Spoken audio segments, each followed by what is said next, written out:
What is up, you guys, and welcome back to the channel once again. It's going to be a little bit of a slower night tonight. We're just going to go ahead and go over the analysis for AVTX and for RVLP. So this is a really popular ticker right now, right? I guess, who is running RVLP?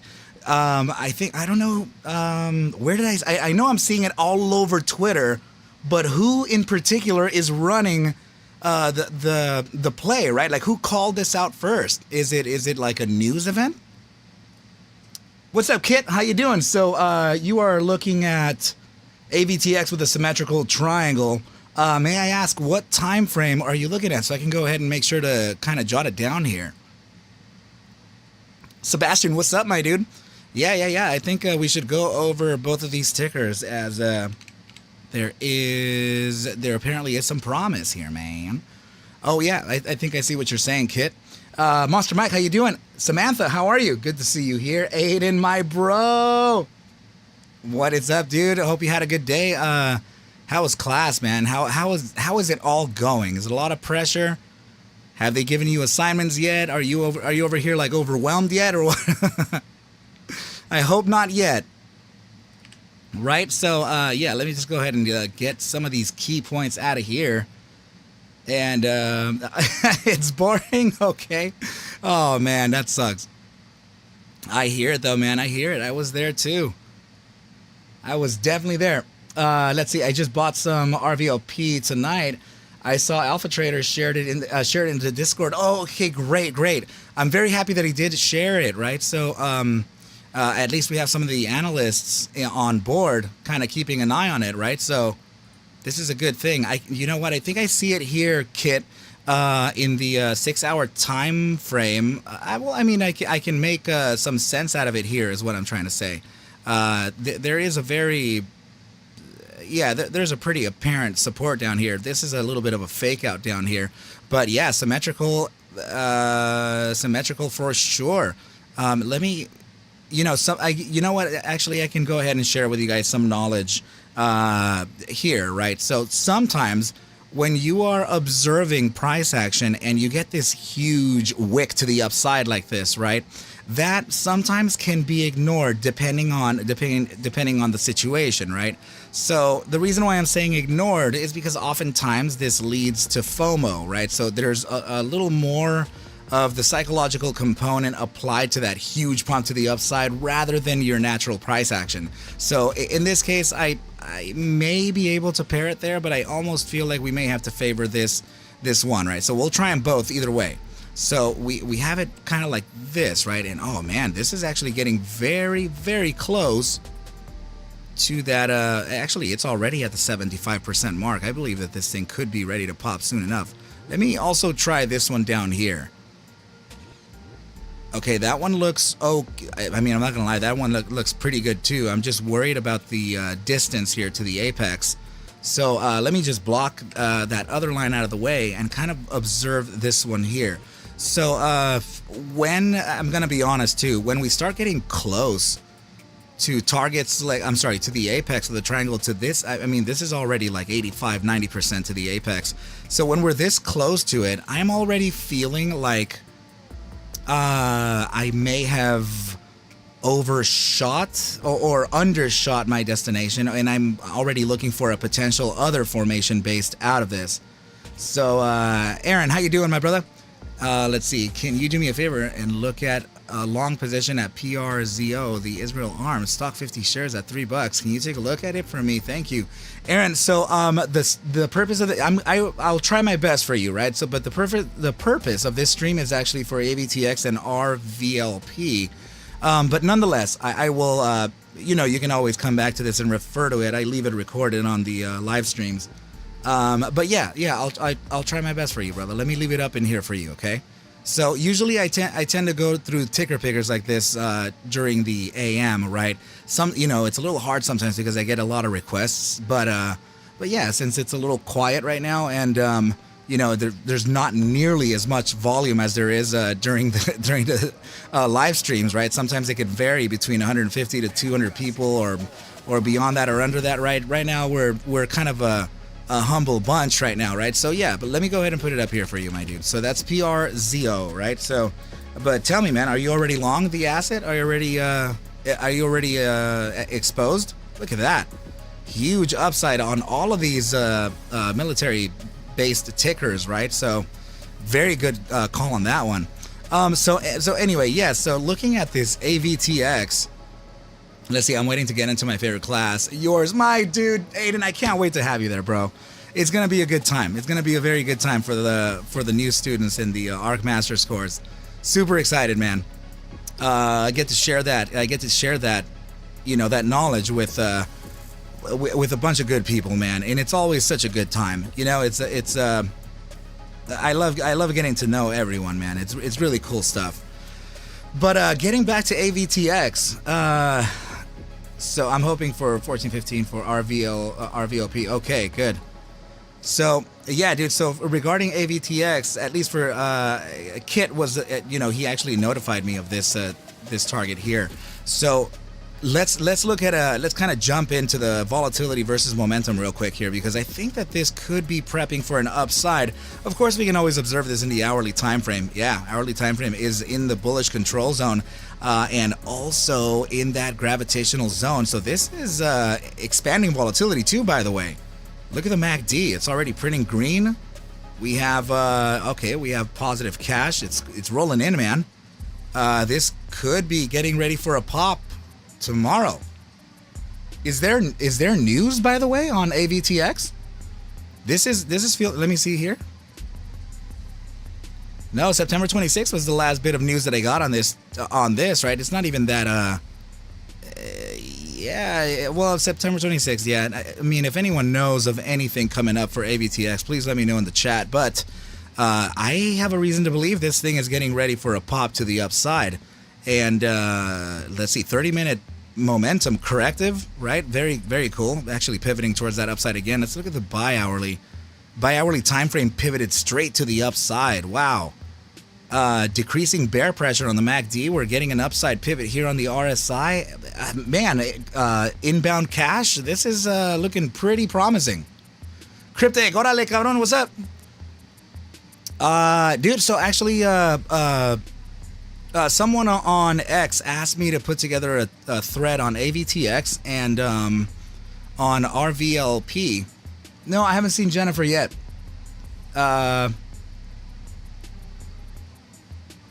Let's see. Oh, it's waiting on the IP. Let me see. Oh, it's a therapeutics. Okay, gotcha.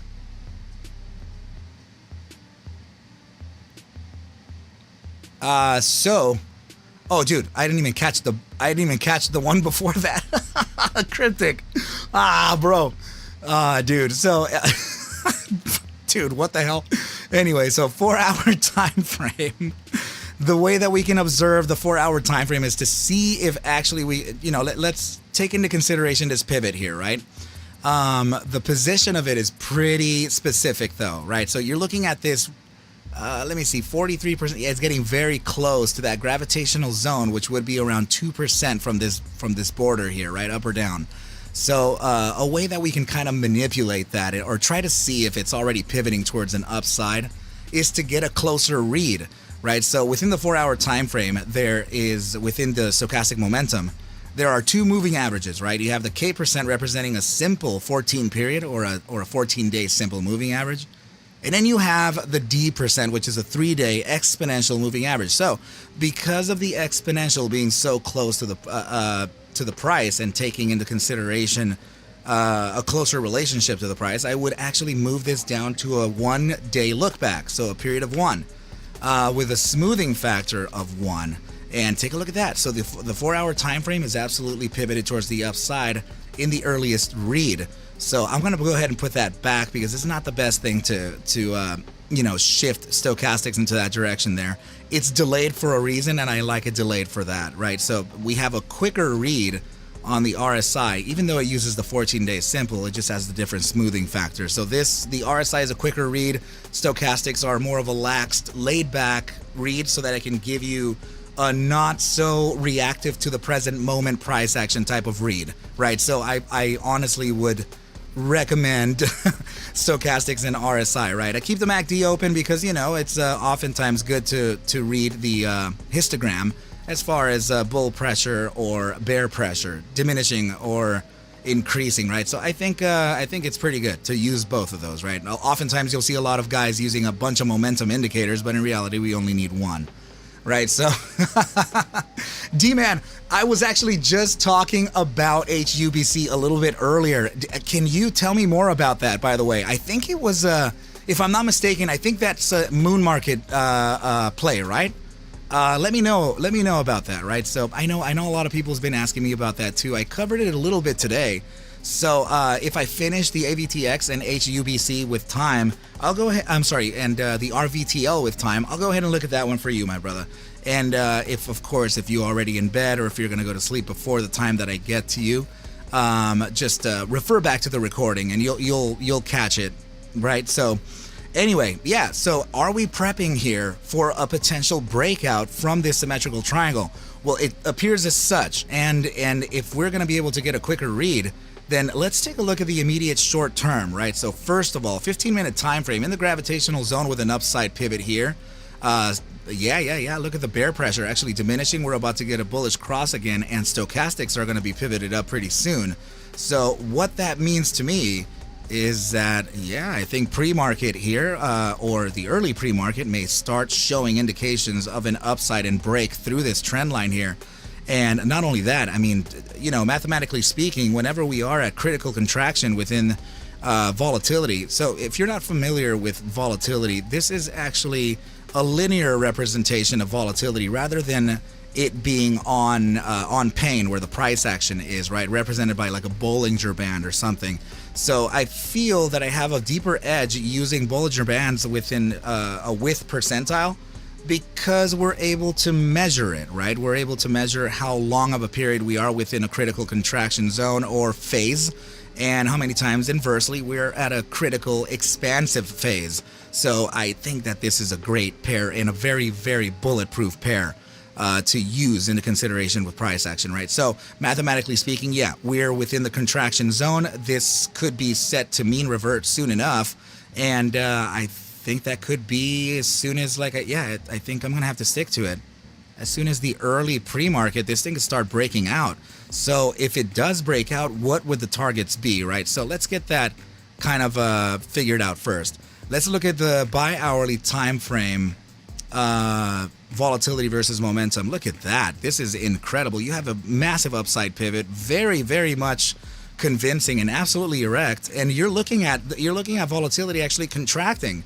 So I'm thinking that actually upon this breakout from the symmetrical triangle, we'll end up getting an expansion phase.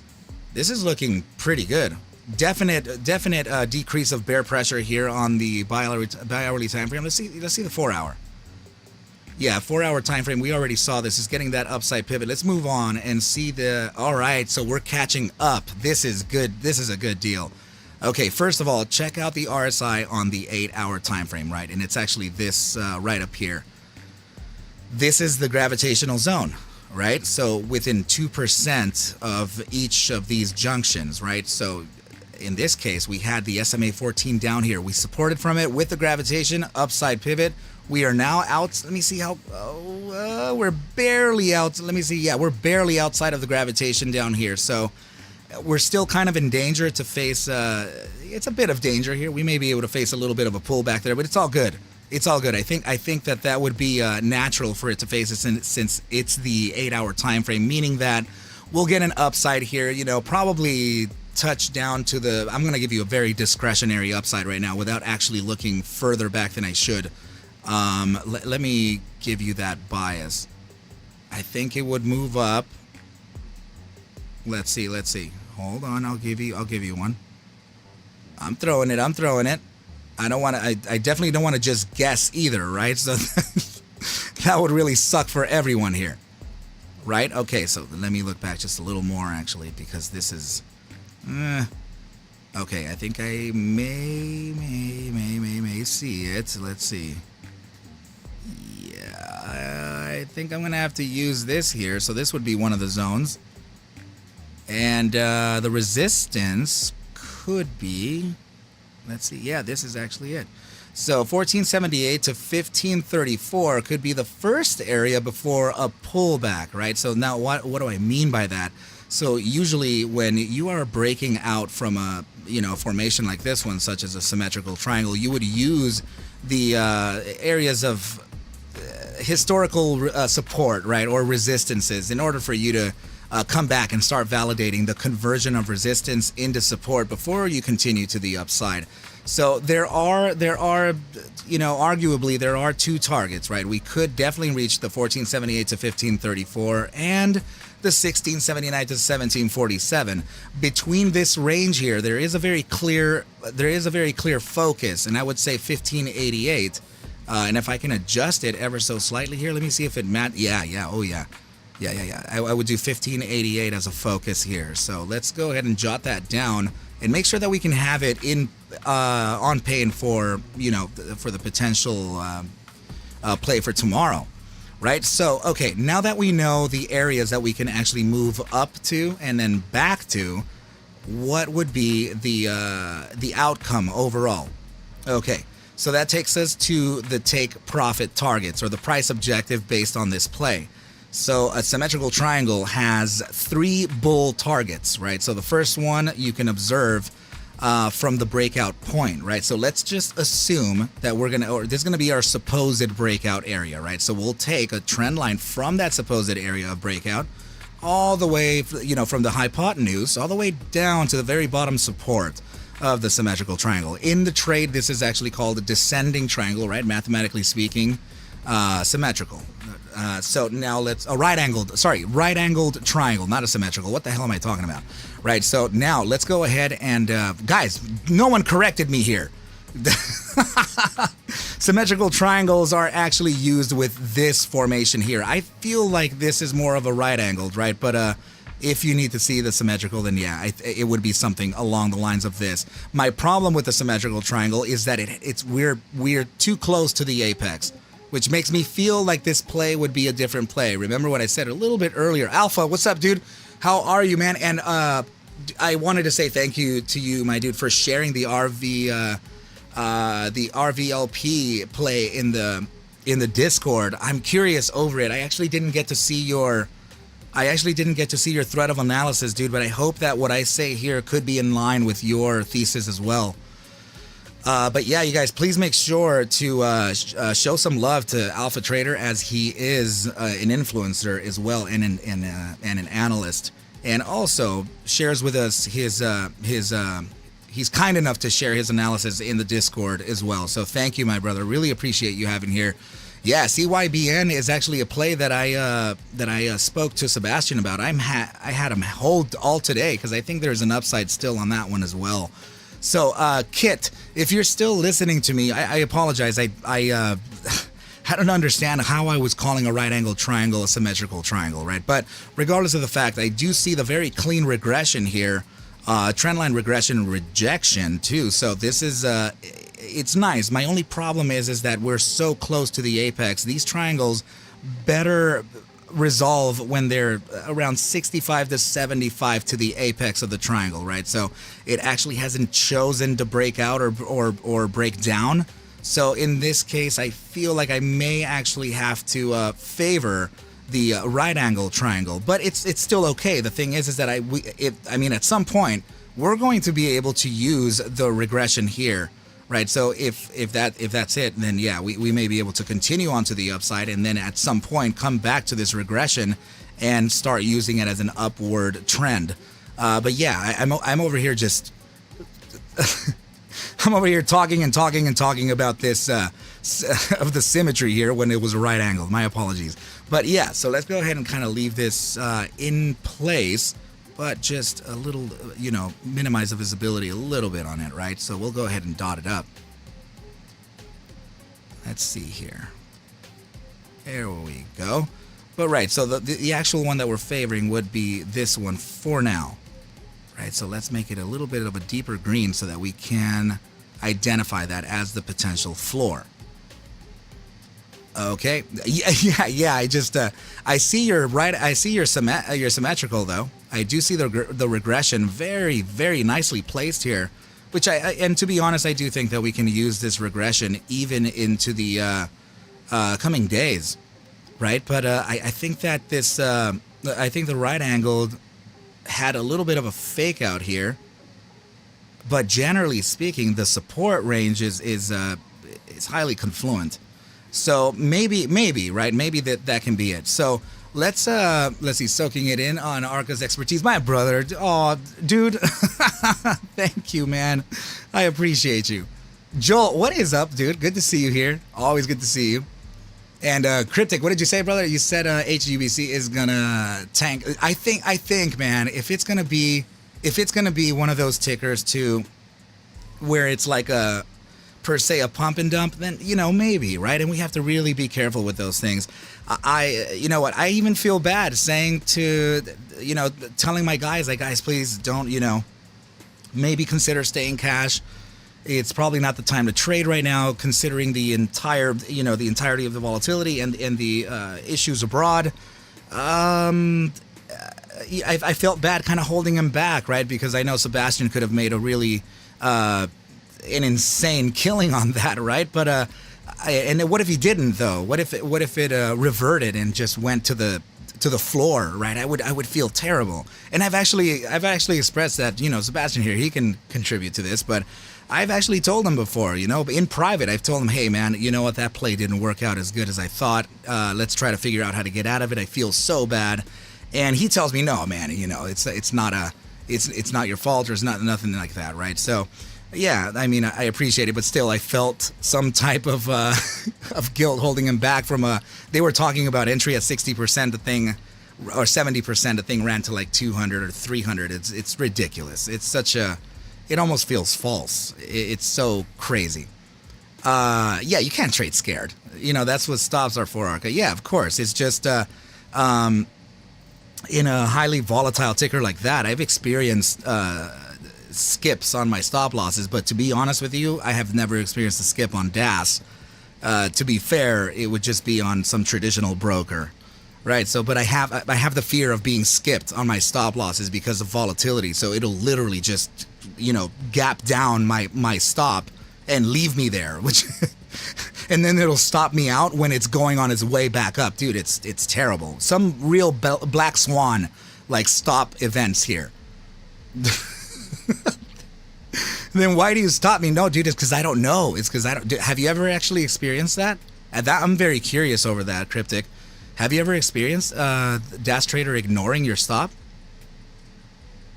I'm not even sure if it actually does, right? So, okay, well, look at this, team. I like that AVTX right at the breakout, right? So taking that, going back to it, right? Oh, you have. Oh, wow, okay. That's good to know. This thread is peaceful without someone, says Seb. Oh my goodness, man. Okay, so check this out, team. The first target, right? Remember that there are 3 bull targets for this, for the right angle triangle, or descending triangle. So the first one being from the supposed area of breakout, right? If we are, I'm just going to put a wild guess here, right? This would be the first target here, since price action is kind of indicating that, or momentum is suggesting that maybe. So applying it to that area's top, right, this actually takes us to a discretionary resistance that we just spoke of, and that's 1747 at the top. So let's see what this said. 1746 is what the yellow line is suggesting. So we're already in line, and we're already in tune with what could be happening here. Let's take into account the center of the triangle. This would be bull target number 2. Right, so I mean, arguably speaking, this looks like it could be the center of the triangle here. Let me make sure that I can just put this on a solid line and increase the visibility with it, and also make it yellow, I guess. Sure. All right, so same situation here, right? We take that trend line and we apply it to that supposed area of breakout, right? So let's go ahead and put that there, and that is suggesting a target of about 2733. And lastly, would be the very back of the triangle, right? Sorry, team, I was just observing something else. So the very back of the triangle to the very lowest end of that support, right? At the very bottom at the support line, again, same treatment, right? Apply it to the area of breakout, and then this gives you your third target being at around 4317, which is at 4356, sorry. Which is very confluent to the bottom here, to the dead cat bounce that we faced on, what date was this? This was June 26, 2023, right? So that's it's pretty confluent. And naturally, right, we can always take into consideration our geometrics. It's never a wrong thing, right? We can just get further validations by taking an overall swing high to swing low suggestion here. Okay, so yeah, look at this. So we're very close to the 4 spot 236 at 4438. This is suggesting 4333. That's very nice. And this is highly confluent to the 2 spot 618 at 2656. The target, the psychological target price objective is actually 2729. So when you have these targets, this is a great opportunity for you to consider a range of resistance, right? So when you put it like this, it's a little better for you to observe price action rather than focusing on one solid target, which often kind of blinds traders, right? So they'll stick to the plan for one single target, and then sometimes they'll miss it, and then they'll try to review what went wrong, right? So yeah, in this case, these are the 3 targets that we would be looking for, right? So all listed within the geometric, within the Fibonacci retracement. So, D-Man, how you doing? Not sure, ARCa, if, let's see, I'm in HUBC at 60. Just want some expert info. Sorry, guys, I'm not a day trader. I do listen in for FNGR, and I respect your guys' chart skills. D-Man, that's incredible, man. Thank you so much. So, yeah, I spoke to someone earlier that asked me about HUBC, and we'll definitely take a look at it. I just want to make sure that we can finish off AVTX and RVLP first, and then we'll look at PRZO and HUBC, dude. So, and if by any chance I can't get to it tonight, or you miss me tonight, I'm going to be covering it tomorrow too, right? A lot of people are actually they're requesting that ticker just to get another opinion, right? So don't look at it as like professionals, like a professional's perspective, right, or an expert, right? I think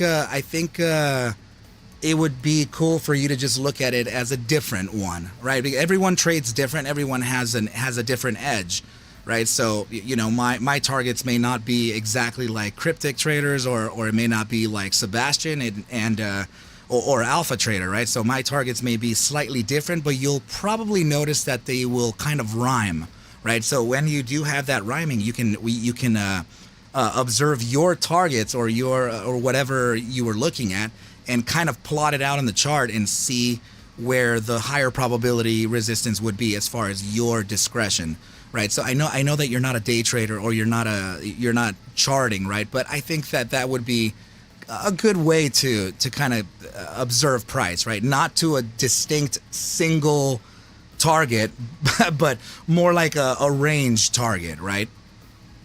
Mantan, you might want to wake up in pre-market and sell it, and sell if it drops. Hey man, I think Mantan, that's a lot of people are talking about that, right? HUBC may actually face a quick little capitulation there, and I would really hate it to see if a lot of people lost there. So, but yeah, I'm not at all gonna blame you on that. So I'm sorry, I'm not gonna call you out on that. I feel like your thesis there is very much like a few other people too. So yeah, team, I think AVTX is set to make a pretty nice upside move here. And the let's see, the daily, yeah, check this out, a daily time frame, very nice setup here for an upside continuation, an upside pivot on the stochastics. We're contracting right now. That's I mean, mathematically speaking, that is a thing, that is a setup, right? So let's see, mean reversion to 14 cents. We're at the reversion right now. That's good. And the I guess one more thing that I can observe here would be yeah, it would be the Gaussian bands. Let me just look at that last thing for AVTX, and we got our RVLP next. So AVTX, let's go ahead and pop it up like this. Yeah, and then now let's take a look at these. Let me get rid of this because I definitely don't need it, or this here. Okay. All right. So first of all, this is good news. I'm noticing here that you know, we have a downtrend, right? And let me get rid of the Gaussians for now. So there was a downtrend, right? And now we're printing a hammer candle here.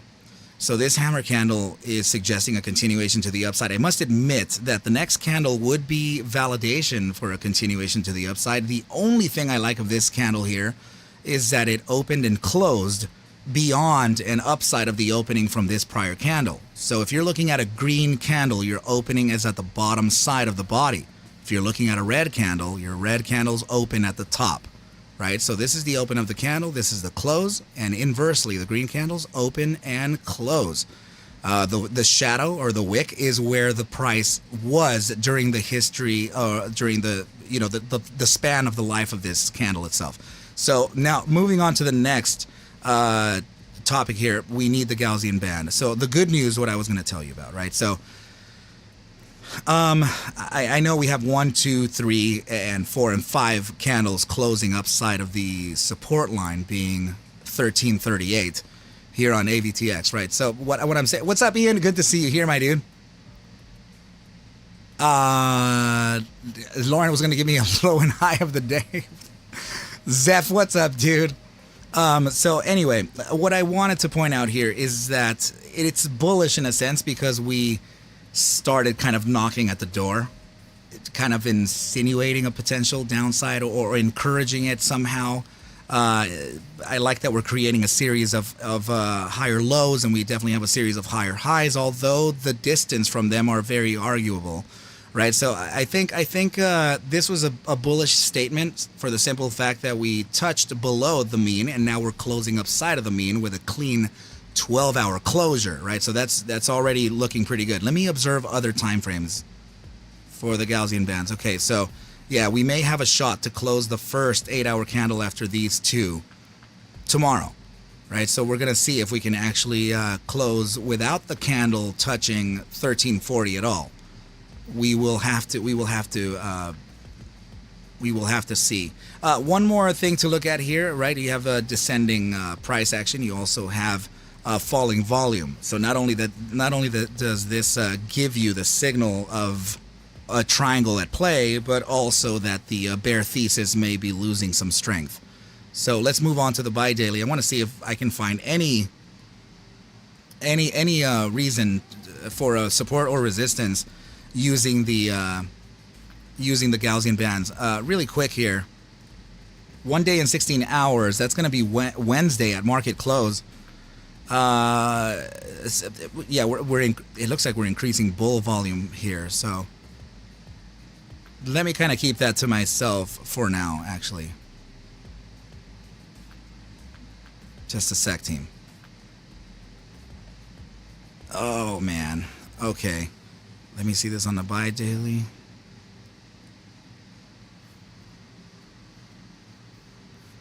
Okay, so The higher time frames, I would have to kind of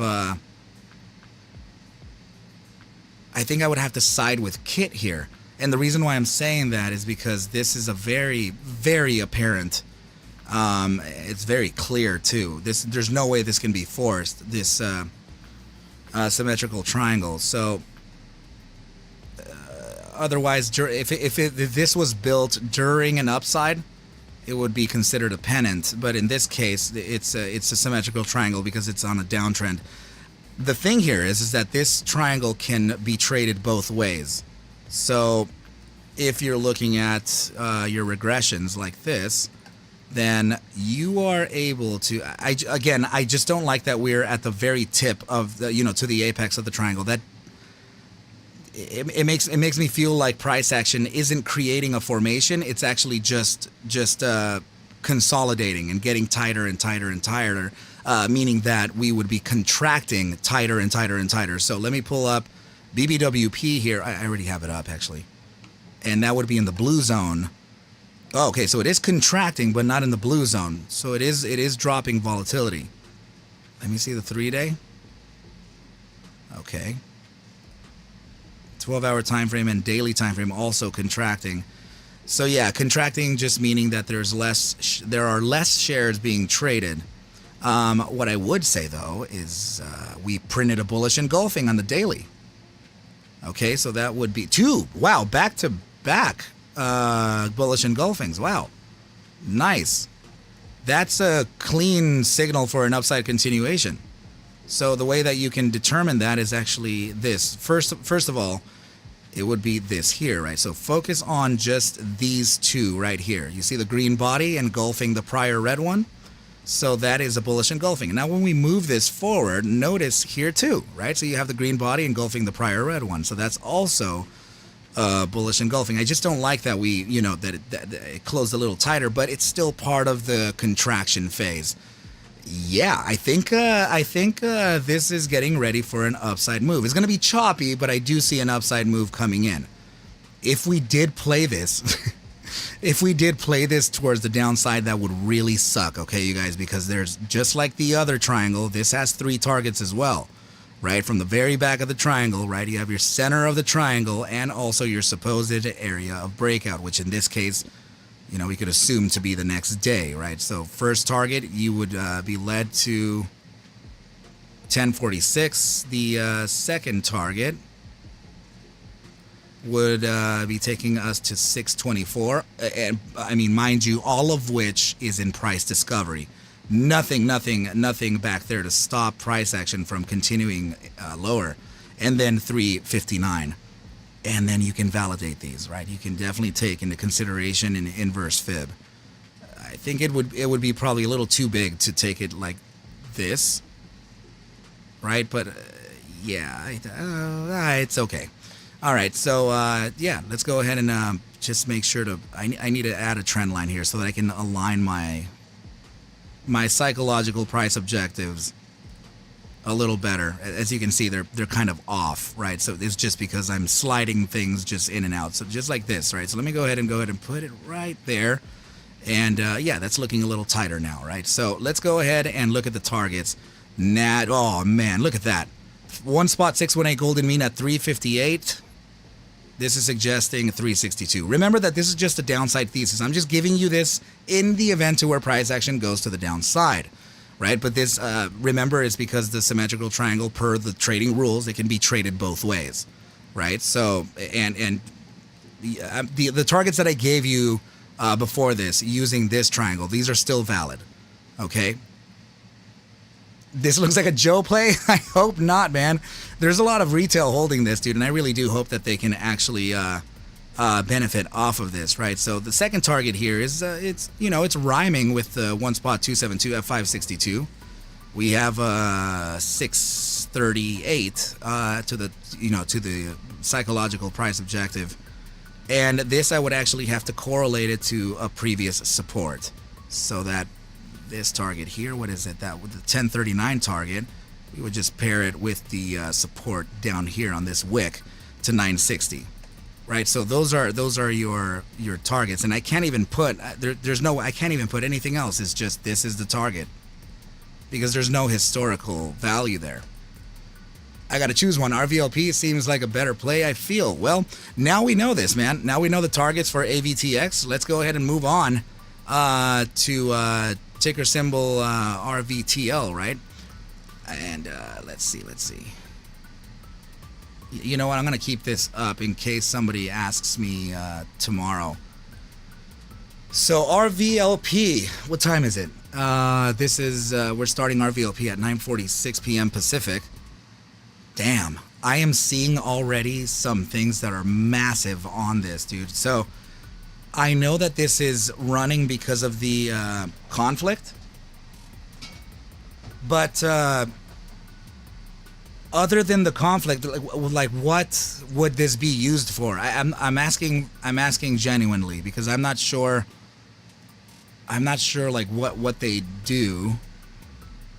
Very interesting. The algorithm, the TradingView algorithm, saying buy with the analysts with a strong buy.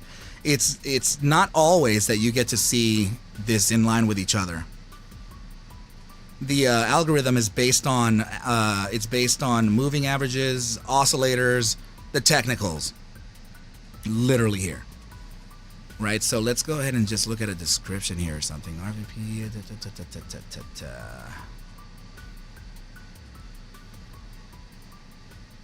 In the development, okay, commercialization of products in the neurology. So this has nothing to do with the conflict. Ray, what's up, buddy? So this has nothing to do with what's happening out in Israel, right? So this is just it's a pharmaceutical.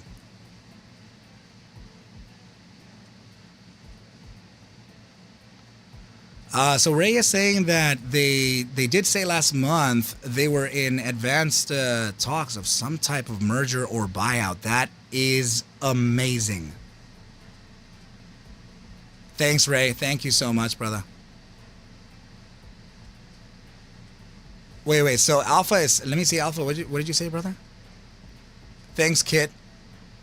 They postponed their shareholders meeting. Why did they postpone it? Are they trying to see if they can get some more, if they can raise their market cap with this pump? Moon Market has been all over this. Yikes. Okay. Good stuff. It created some momentum as well. Plus, that merger rumor, I heard that too. Are they postponing earnings? Are they beyond their earnings? I actually can't see the date when they're supposed to report.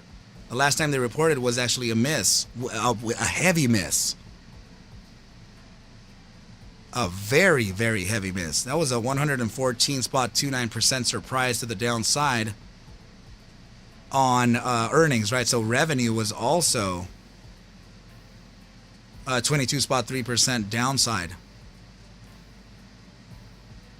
So they don't, okay, that makes sense. So they don't want an RS, right? So meaning that they're going to try to get this organically to meet compliance. How long do they have? Do we know how many days they have left to meet compliance? And they haven't been notified yet, have they? By what is it? I think it would be FINRA. RVLP 2 weeks ago ran from 8 cents to 22 cents one day, but fell back very fast. And to tell you the truth, this is it right here, right? This is one large candle. Compliance, I think, is November. Oh, okay. It's less than a month away. So what you noticed here, sure, it could be a liquidity grab, but the thing is that when you start to see these spike ups like this, that's really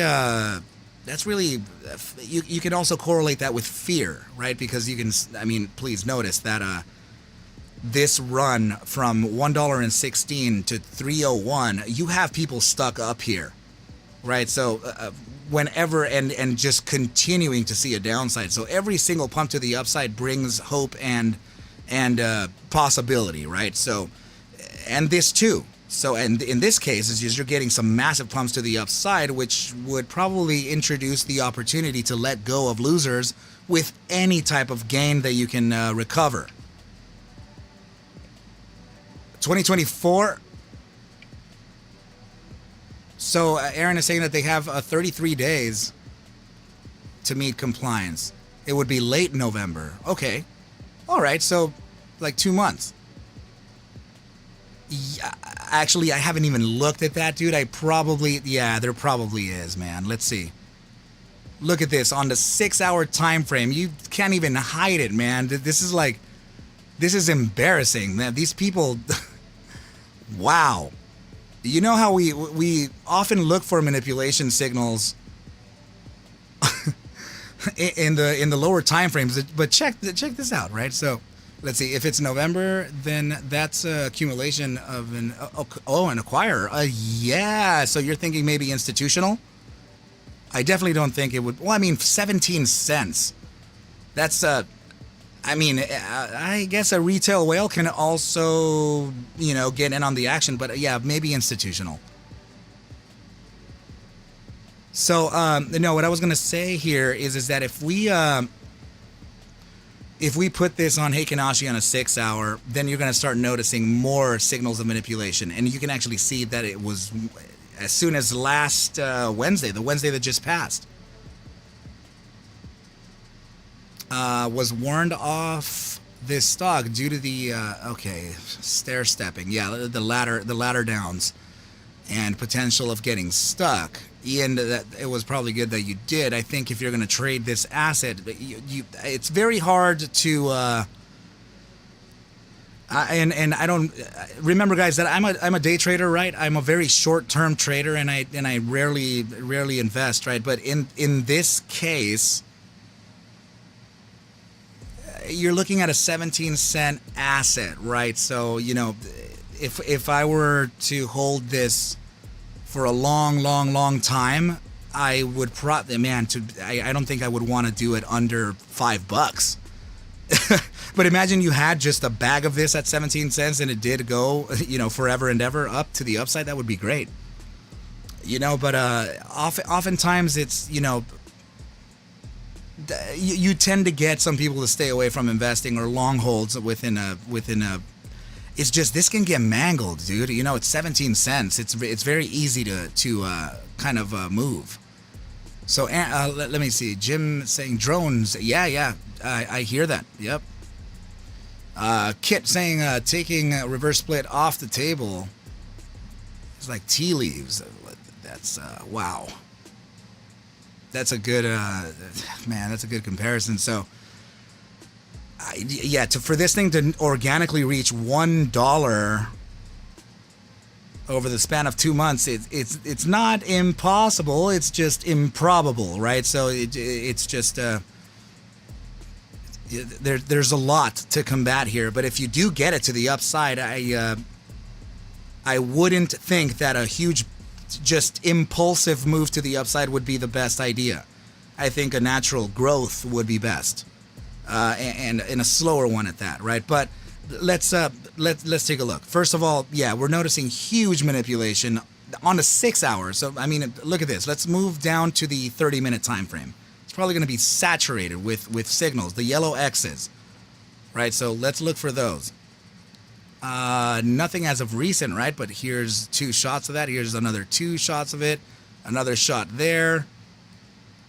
And all of these signals, when the X actually gets printed by the ARCa algorithm, you tend to face a short-term upside followed by a parabolic move, an impulsive move to the downside. Apologies. And even here, right? You just get this quick wick down, huge upside, and then you just start selling off. Right, so that's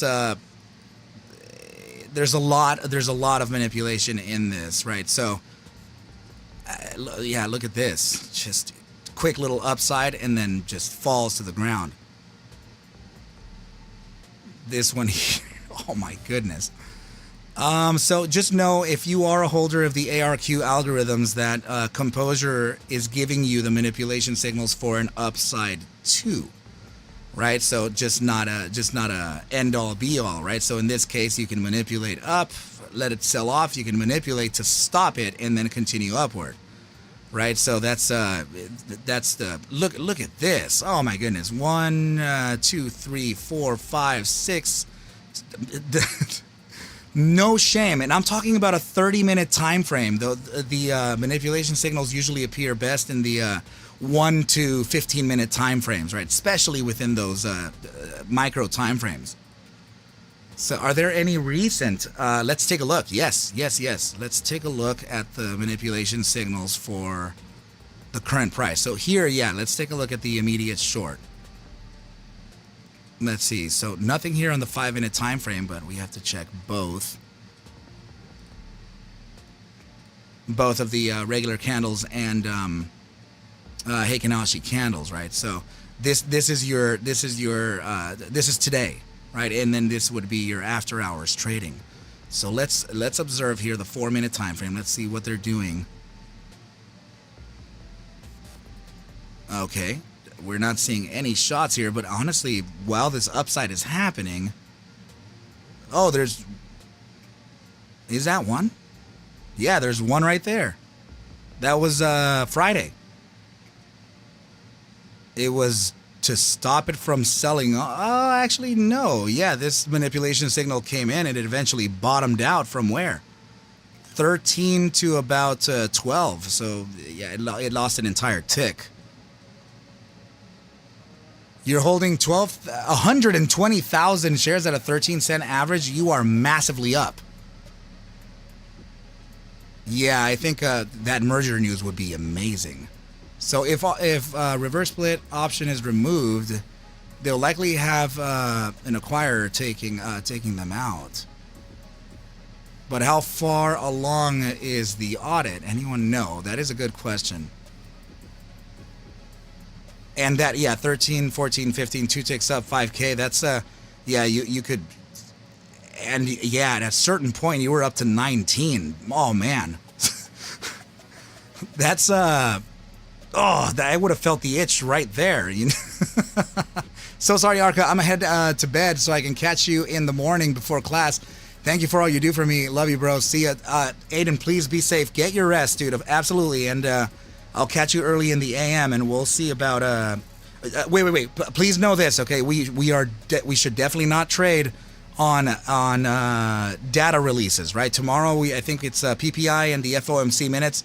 That's going to be a massive amount of volatility. I encourage my green traders, my beginners, to really steer clear from those days, right? If you're not absolutely sure and don't have your risk management in line, please consider staying cash throughout tomorrow and Wednesday. Okay, buddy. Dude, be safe. Be well. Love you, man. Be safe, okay? Hoping for 23 to 25 cents. I think it's in the cards, man. And I do believe that we can probably catch that upside right now. So just to finish off the manipulation signals, let's look at the 3-minute. 3-minute from Friday as well. Let's see the buy minute.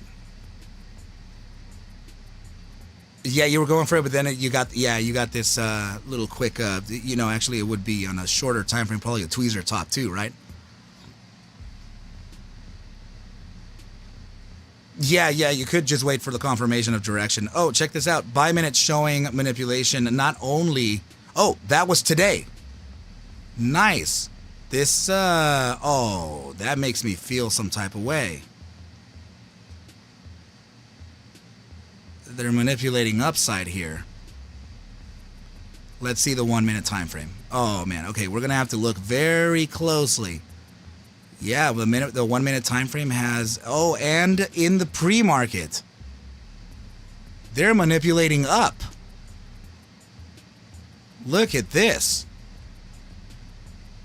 You're catching consolidation. You're catching a consolidation phase here, I assume, to stop it. Right, so you get this consolidation starting with these candles here, or these X's here. Immediately you get a manipulation signal and this thing pumps to the upside. And look at this, it ran from 12 cents to the higher part of about 1408, consolidates.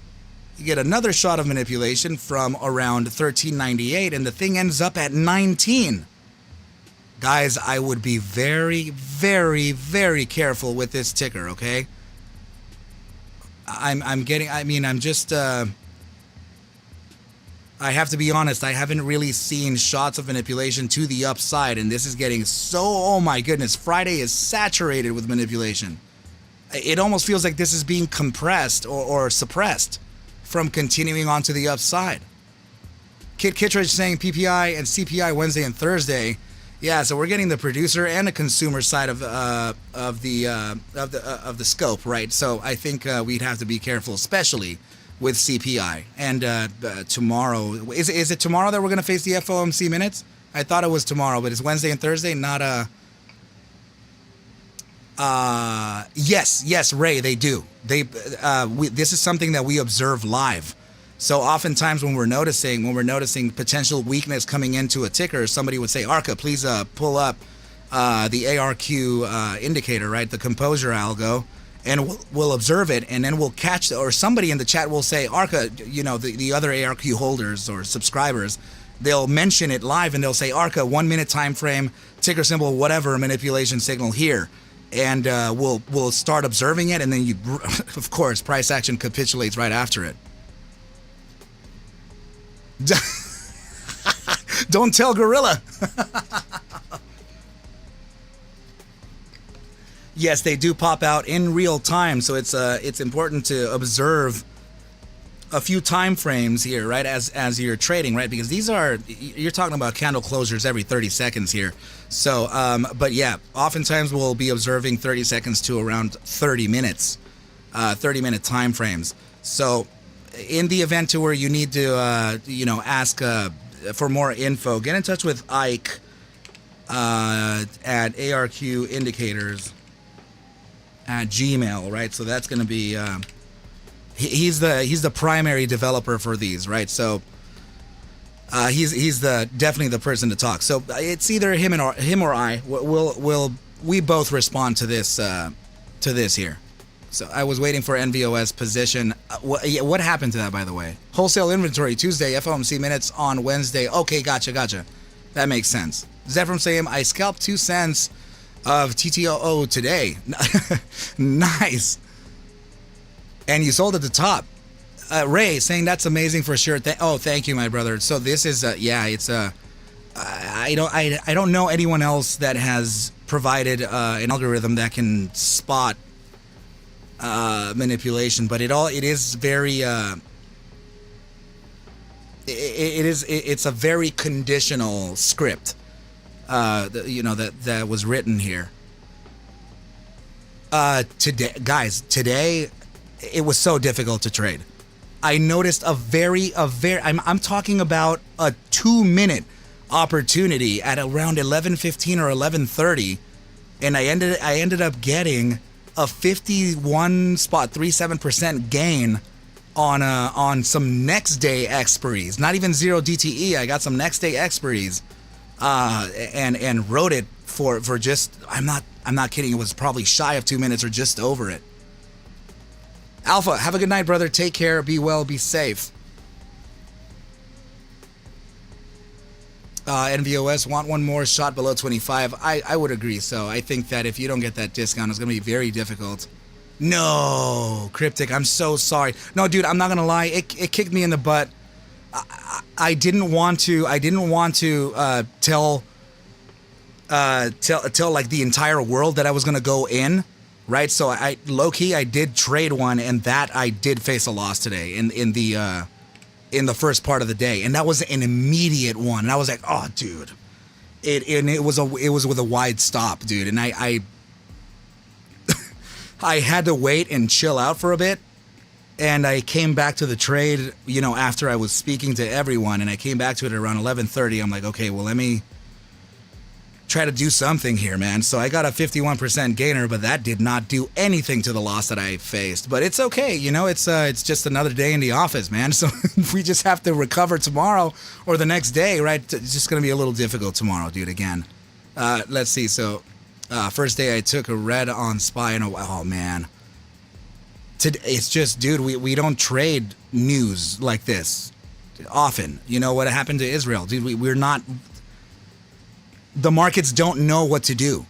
But anyway, let's move on here, because I think that there could be what if we bank out on this one? You know, who knows? But I'm just a little afraid of the manipulation signals popping off during the downside for a shot to the upside. That's scary. Okay, so let me get composure out of the way and let's observe raw price action. Bro, Lauren got 180%. What you talking about, man? Oh man. But this was your first red SPY day? Man, that's really crappy, dude. I'm so sorry, bro.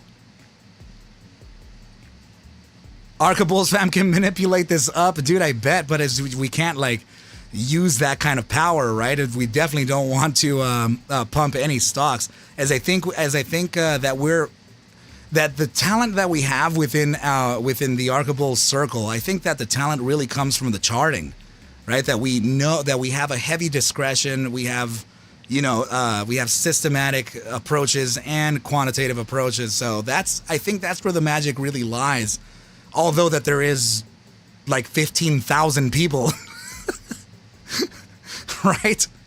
It would be so terrible for me to say buy it now and this thing just rips to the upside, bro. That would mean that a retail short could be in trouble, man, and I would feel guilty as all hell, right? So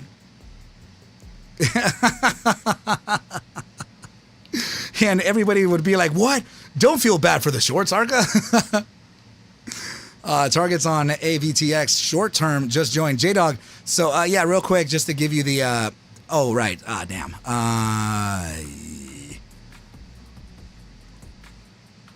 Okay, so it's kind of an extensive analysis, but in short, I'm thinking that we can go to 1534 to 1478 with a focus at 1588 before a pullback. This means that we would be breaking outside of this symmetrical triangle, right angle triangle. Wow, there I go again. Right, so that would be the pullback area. Start validating literally where we are now or slightly lower at the 13 to 14 cent zone, right? Pullback after that area, validate the conversion from resistance into support, continue on to the upside, and then I think the resistance level would be 1679 to 1747. Following into maybe end of week to maybe beginning of next week, without some impulsive move to the upside, if it's played naturally, is what I'm saying, then yeah, I mean, we could probably see upwards of 26 to 27 cents. I do have these targets here, to 43 to 44 cents, but this can take time, right? So we might need to rename it to Finger Bulls. Finger Bulls. That doesn't sound so good, bro. We know. Sebastian, they're gonna call you a pervert. So I wonder if RVLP is manipulating the stock high enough to have merger buyout news to be able to carry it. Oh, what? Ray, that is very observant. Man, I'm not going to lie. Kudos to you in thinking that, because I haven't seen. Well, it wouldn't be them. They would be heavy speculation, and there's no way I know this or can validate it or confirm it, right? So definitely not even allegedly said or anything, right? But if the company was in cahoots with the market maker, or maybe a long hedge fund, maybe, right? Oh my goodness, I didn't notice this earlier, guys. There is a gap here. Okay, so I have to adjust my. Damn it! I have to adjust my target to 1802. But this gap, it's very important. It's going to be kind of tough to get over this. But if it's an impulsive move, it won't be hard, right? It's just usually it's kind of difficult to get through through old daily gaps.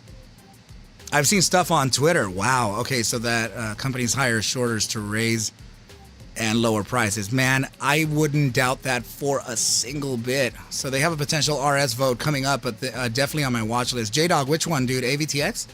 Let me go back to RVLP.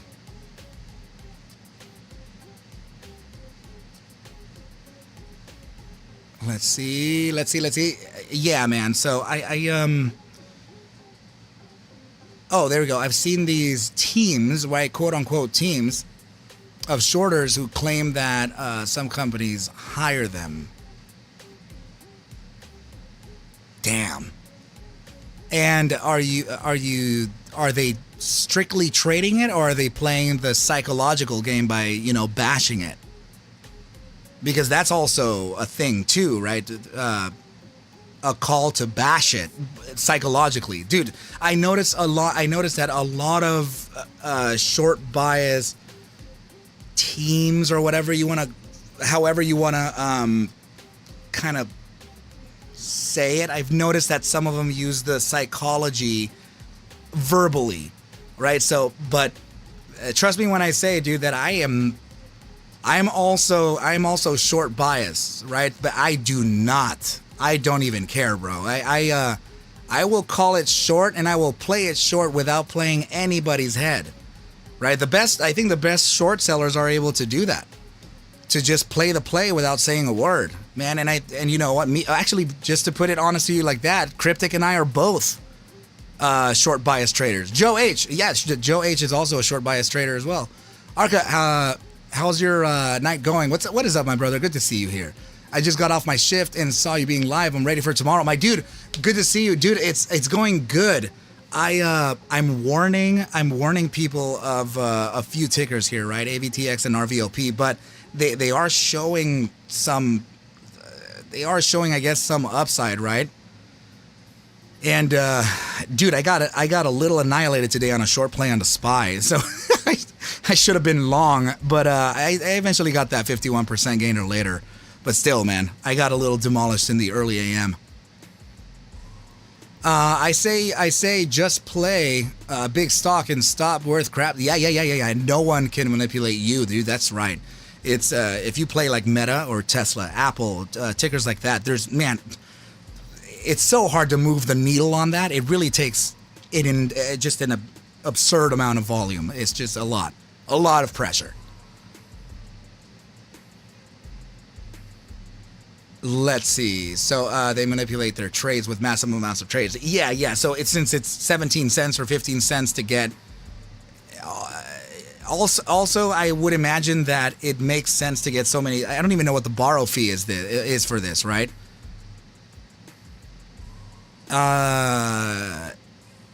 Let's see. Yeah. So I don't even know what the. Actually, has anyone looked into that? Do you know what the cost to borrow is on this for now? Like as of whatever the latest read is. I've also seen reports of the people who benefit from a reverse split to higher shorts to make sure that the stock can reach $1 and force the RS. So here, check this out, dude. So on the OTC markets, or on the let's just say any asset that's under $1, I know retailers, just day traders, who purposely go to bring the stock back down to under $1 because that's the most obvious play for short sellers, right? So, and I mean, to be honest, it is a very lucrative strategy too, because the thing is that you're catching at a transactional point. You're catching short at a transactional point, meaning that once it reaches 95 cents to around 110, you have a max amount of volatility, meaning that you're going to get equal amount of sell pressure and buy pressure, because people are thinking that they're going to get the discount, right? So it's dropping from 90 to 95 cents. You get a huge influx of buying pressure, And you also get a huge influx of short pressure because they know that this is the transactional point, meaning that all bull pressure starts to kind of crumble there.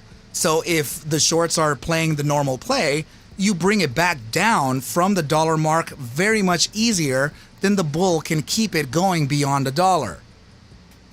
Right? So, but it's just I know plenty of traders who do that, and a lot of these traders are actually ones that I look at like if they were like Kobe Bryant or something, right? So Evan Shunk being one of them, right? He's a systematic trader, all systems based and algorithmic.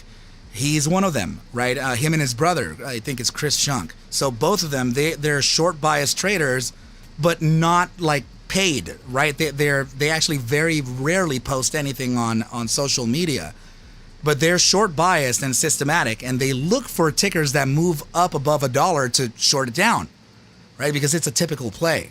So I hope that kind of brings up brings some light into strategies, right? So Kit, did I let me see. I'm looking for your previous post if I'm missing something. So Capybara Typo, you get the points. Oh my goodness. Yeah, Ray, and that paired with what you're talking about, can you just see how the dollar wall is actually very it's actually a thin layer of ice, right? So as soon as you break it, you crumble it, right? And then you short it. ARCa, I want to clear something up. I'm not associated with any team, but I do know a few. I guess it's guilty by no. That's not guilt by association. That just means you know. Joe H, I'm not gonna take you saying you're guilty just because you know. No, bro, what the hell? Dude, you've always been by my side, man, and I'm never gonna, like, I asked you that because I really want to know for sure, right? But it's just I'm never gonna accuse you of it. If you tell me no, I'm just gonna say, okay, well, that's it. He told me no, and that's it. I knew Joe was shady. Joe. No. So actually, I think we were exposed to those groups early on the Discord. Remember, Joe? I think we were able to identify them in-house, right? So there was a point to where, you know, the Discord was full of a short bias, and it was kind of easy to identify too. And honestly, man, it's also really hard to not focus on it because the entire market is like in turmoil, right? So I mean, if you're facing a downside, you know, if you're facing a downside like this for just months and months and months, at some point, you know, we should probably try to figure out how to trade that side too. Right? So even if it's by options contracts, if you don't believe in short selling, right, you don't have to I mean, but to be honest with you, short selling is not as easy as you think, right? Some people think that you're just able to borrow something that's not yours and then capitalize on the downside. It's not that easy. There are fees for this, and usually marginal fees, right? So margin fees are applied, broker fees, locate fees, right? So locate fees being the shares that need to be located when you do cover your short position. Also collateral, right? So based on the cost to borrow, you would be asked to place a certain collateral per share. So for example, if a share is worth 80 cents, right, a short seller would probably have to pay I don't know, upwards of around 50 to 80 cents per share on top of the price in order for you to gain the margin to borrow that stock for a downside. So not a lot of people know this, right? It's just because you're not short biased, but short selling is not as easy as you think, and a lot of retail can't afford that. So let's see. I was warned heavily about FNGR. She nasty. Kittredge, Joe, are you with, let's see, gotcha. FNGR is an AMC GME issue. It feels very similar. I have to say it. So Joe saying it's very easy money, a lot of avenues to take for the next tip, right? Yeah, I would have to agree with that, man. It's just, and you know what? I think it's not taboo to make friends with short sellers, because this way you get to understand the short bias and apply it to the long, right? So this is how you can become an ambidextrous trader, not to favor one side, but to use the information for your own, for your benefit, right? So it's just being creative in the financial markets. It's both, yeah, she nasty to both long and shorts, man. Yeah, I mean, I definitely agree. PRZO is gonna pump. Who's Aaron? Whose ticker is that, by the way? Who's how did you get the play? Who speaks of Perzo? Let me get a sip of water, team, just a sec. Okay, so let's finish off the thesis here. Yeah, cryptic trader, dude, I'm the same way. I don't care which direction it goes. I just want a confirmation that it's going that way, and then I'll trade it. It's just the best way that I can. The best way that I can compare that to is just to sports, offense and defense, right? So you need to know both. And I guess you also need to know how to reverse in your car, right? Just as well as you need to go forward, or brake or gas, right? So there's always a no to a yes, or a yes to a no, or I guess not always, right? I'm just saying, typically speaking, you want to know the inverse of anything, right? So. A lot of the times it would be best for you to know where you were in the past in order for you to understand where you're going to be in the future. So that means looking backwards, right? So you can look forward. So I guess I can apply that analogy for coming back to an area where you previously were to test for support before continuing on to the upside. That little opportunity can lead to several percentages of gain. Right, so if you're an ambidextrous trader, you are trading like 30% up, 20% down, 30% up, 10% down. You're literally making your own squeeze play by yourself up and down the ranges, right? So that's called range trading or counter trend trading. Kit Kittredge saying probably Moon on PRZO. Oh, okay, gotcha.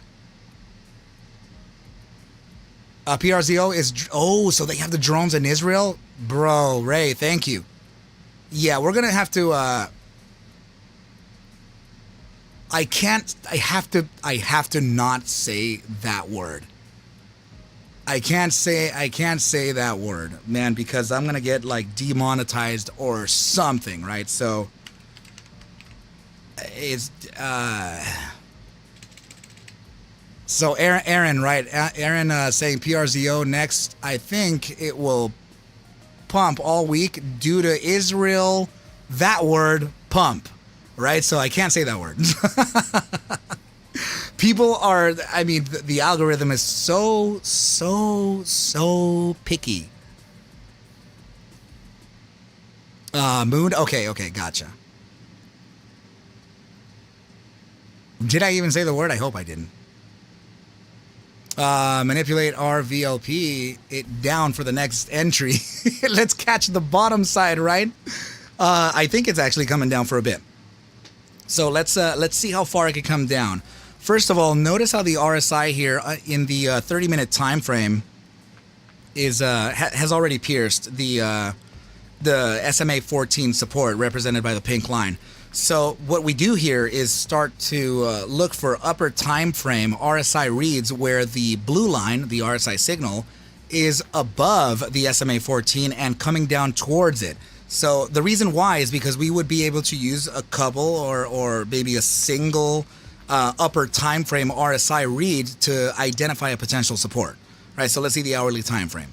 See how the hourly is actually penetrating the SMA 14 here. Also, keep in mind the position of your RSI, right? So this is sitting at 61.46%, well within the 2%, right, of the gravitational zone. Highly likely going to continue on to the downside here, at least for the first couple hours of the day.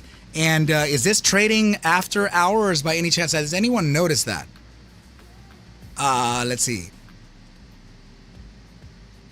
There were. I know there were a few stocks that did that for the Israel thing. So, Sebastian, let's see. I'm gonna try. Hold on, because I see a pullback. We're gonna catch the entry here. Up so I can manipulate it up so we can sell off. Oh man. So, Sebastian, you're looking at a downside target of 14.15 for a potential long. I have a support. I do have a support at 13.77, so it's very much in line with what you are saying. I'm going to validate that too. It was surging from 16 when 8 p.m. hit. Okay. So Moon is bullish, like really bullish on PRZO. Okay. All right. So we're gonna, I think we're gonna have to look at that one too for sure. Waiting on a stock drop. Let's see. To drop too far will kill its momentum. Yeah, I mean, yes, it'll actually pitch momentum towards the downside, and in that case, your day traders would be short bias. Getting down to 14, I'll be stuck at 16 again. Oh no. Oh man, that would really suck. But so, okay, back to the hourly time frame RSI, right? We're piercing that SMA 14. We're in the gravitational zone, highly likely going to continue.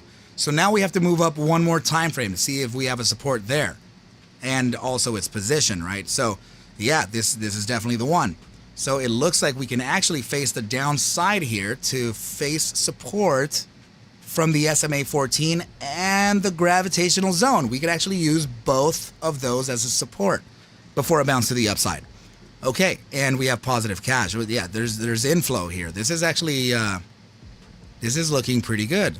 Hourly time frame stochastic momentum a little bit corrective, but we already know that, right? The bi-hourly time frame, I think it's showing a little bit of curvature here, so this could be a very quick downside. Guys, this may be a fast downside. Hold on. 4-hour time frame stochastic momentum towards an upside, and this is also present. If this is the case, guys, if we're going to use the 3-hour time frame here to drop all the way down to that SMA 14, I can almost say that, yeah, this is going to face a drop to, let me see. At the very, I mean, this would probably be the best case scenario. Let me see. What is that up there? What is this? Hold on just a sec. I'm really trying to be as accurate as I can be. I need to see several contact points. And if I don't have them, then I can't put that target together. Let me see here. Okay, well,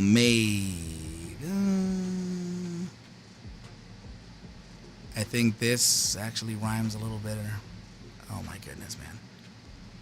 Okay, I think the support would be a secondary one, and probably to an upside. 1459 to maybe 1530.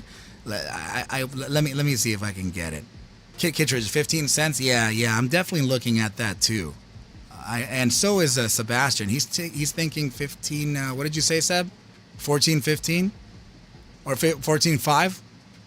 Yeah. So I'm particularly looking at the SMA 10 at 14.59, right? So which means that we have to adjust it slightly to the candle right to the left of that SMA 10, 14.51. So if we can get 14.51 in line, let me see what it looks like to the downside, particularly to this support zone. Let me see.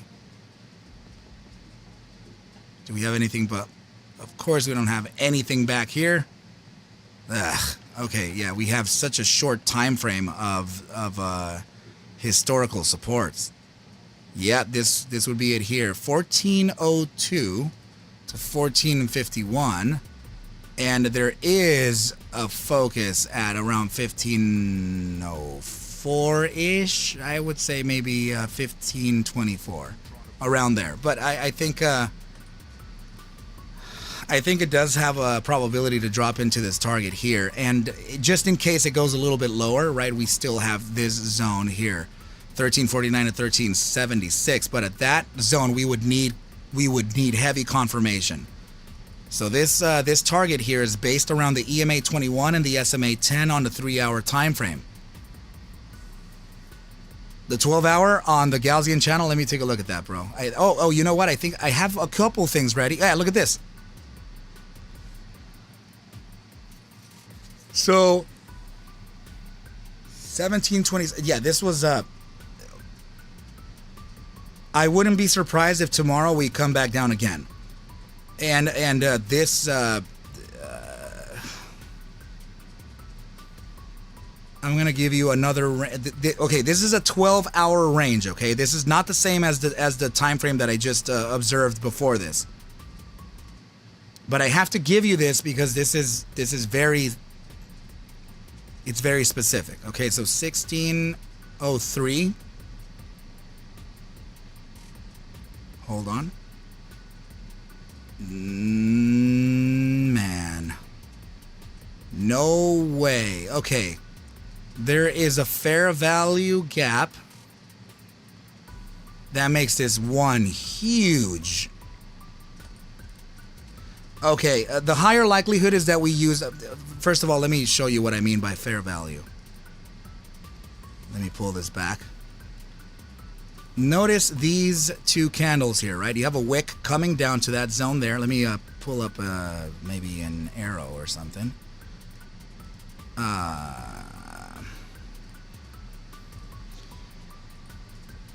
So please notice that this wick right here, right? I'm pointing right at it. That wick. And then you have this wick right over here, right?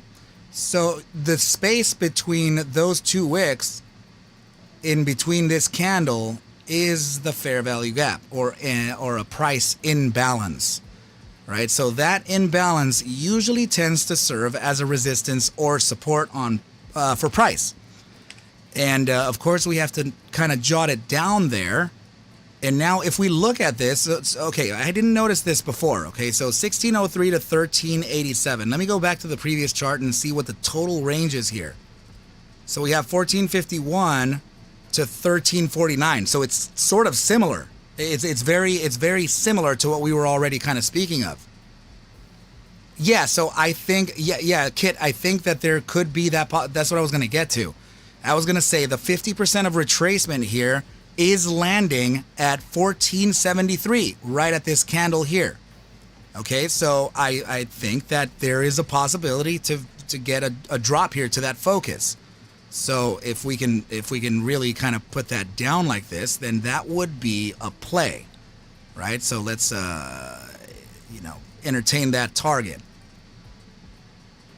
And so let me see this. I think that's pretty good there. Let me pull the Gaussian channel up now.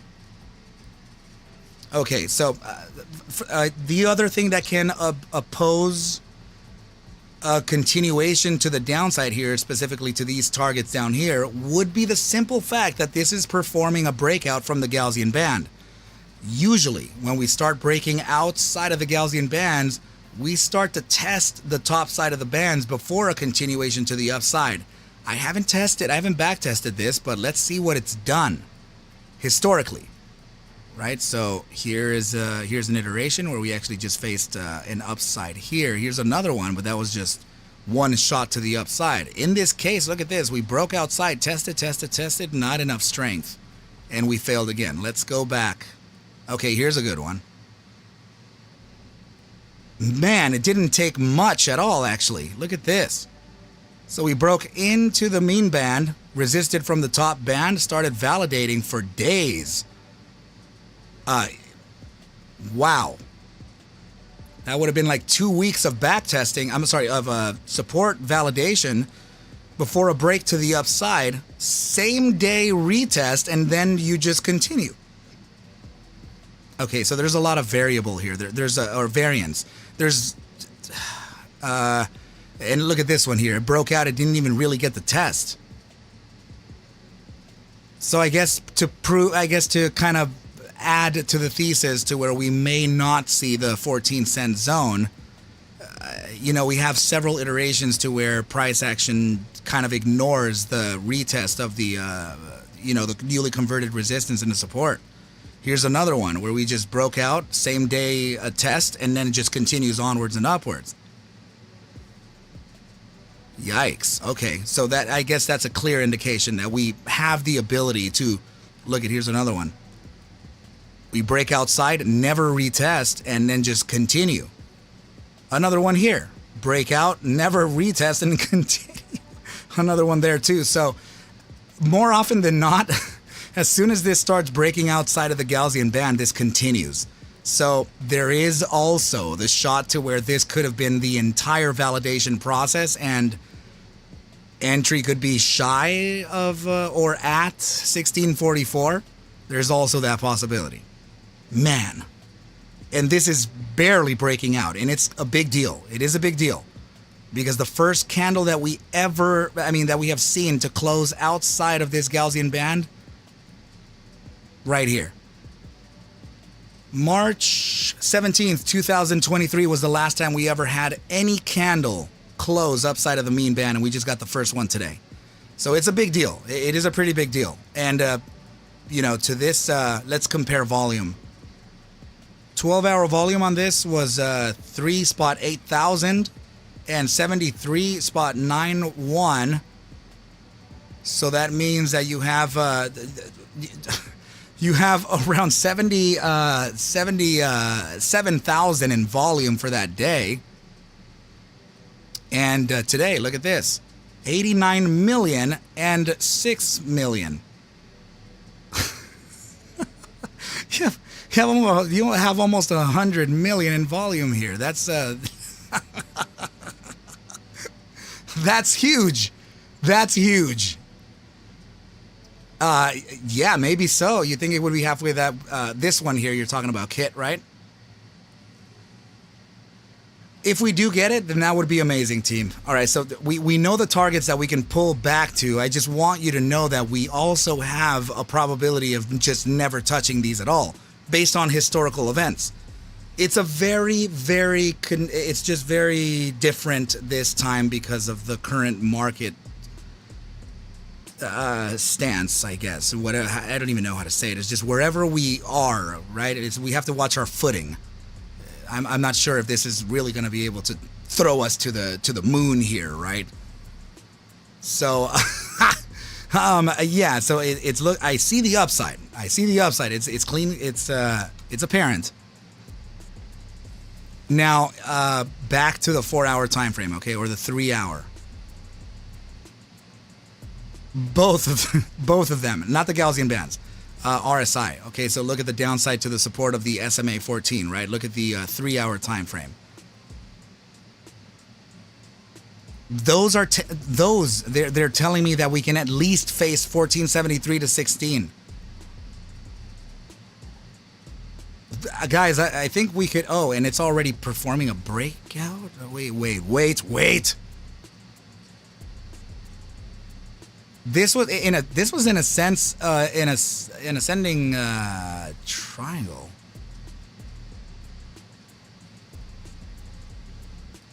Yeah, kind of here. All right, so we have other targets to look at. Yay. Okay, psychological targets coming up. Check this out. We already broke out, right? So I mean, this is a horizontal conversion, so it's okay. And yeah, wow. It's very curious that it would take us to 37 cents because I mean, as soon as we can start clearing the 21-cent zone, specifically the 23.68, I mean, we would be sliding up for 16 cents all the way up to the next resistance. There's nothing to stop price action here. Ray, thank you, brother. Really appreciate you, man. So I couldn't do this earlier in the day, so that's why I wanted to kind of dedicate this time for you guys, right? So Jim Gibson saying TTO has done well over 100 million 2 days in a row. I don't know. Yeah, you're definitely right. So,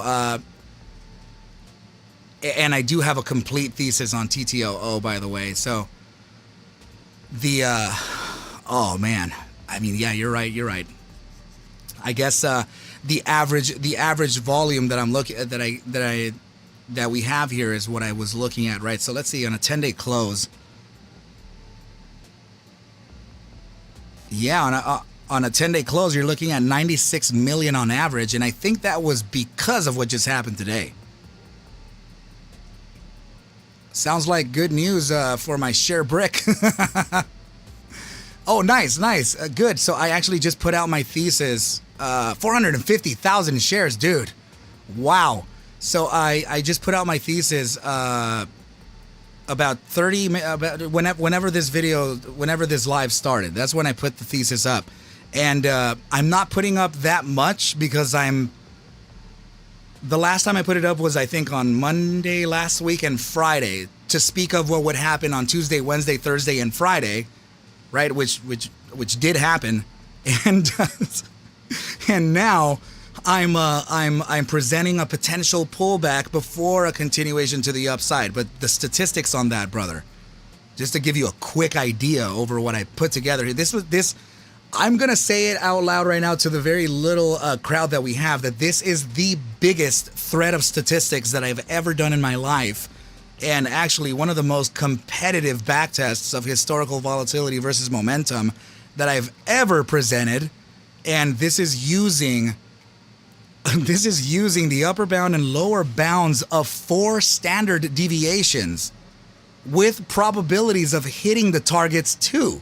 Right? So, yeah, just look at this, okay? Look at my notes. And I give all the targets out too, right? On this video that I just put out.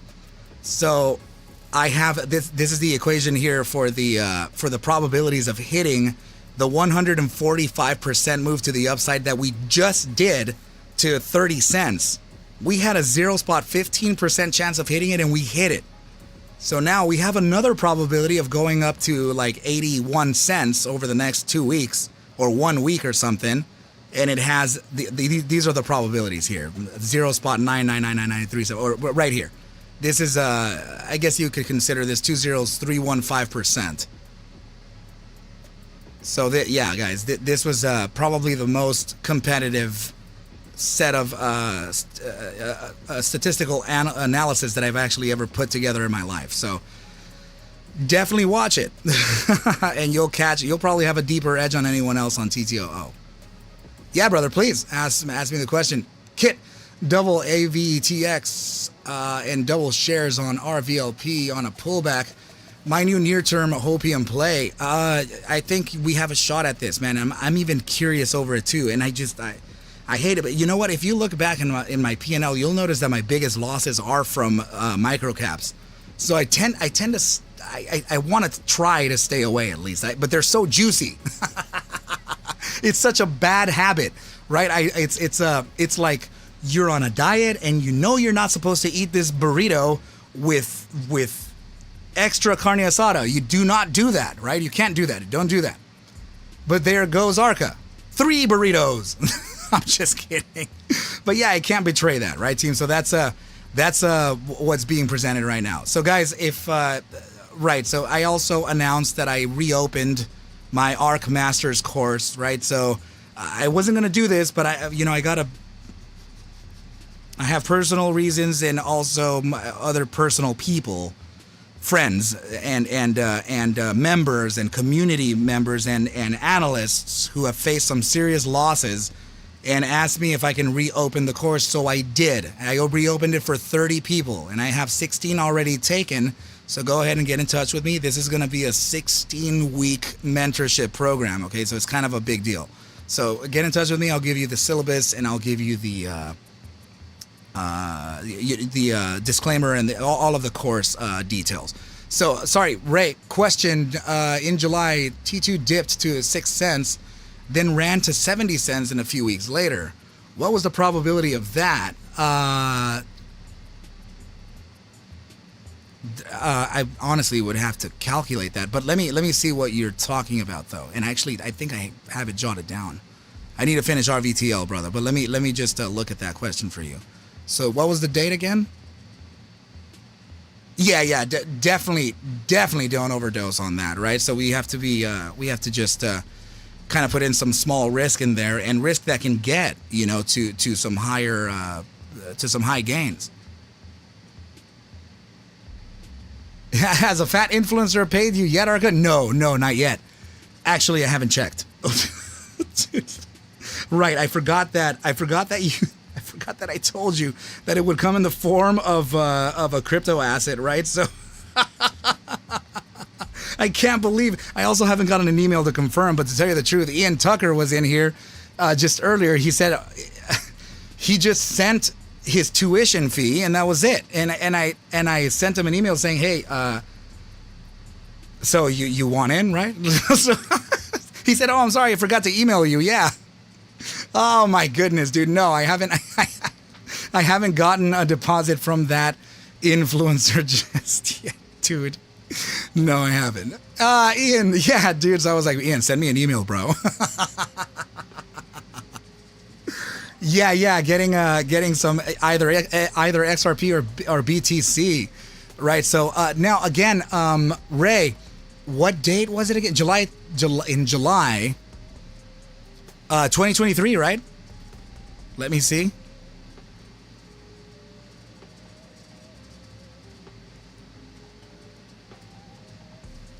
Okay, seeing that this was yeah, I have the probabilities for that actually. This here, well, they're going to be slightly off, but the probability. Oh man. You're going to get killed here, right? So check this out. The opening range of the firing of the signal was 8.59 to around 9, like just shy of 9 cents. So that's where the signal fired, at about 8.50. Price action declined to 5.40 first upon the firing of that signal.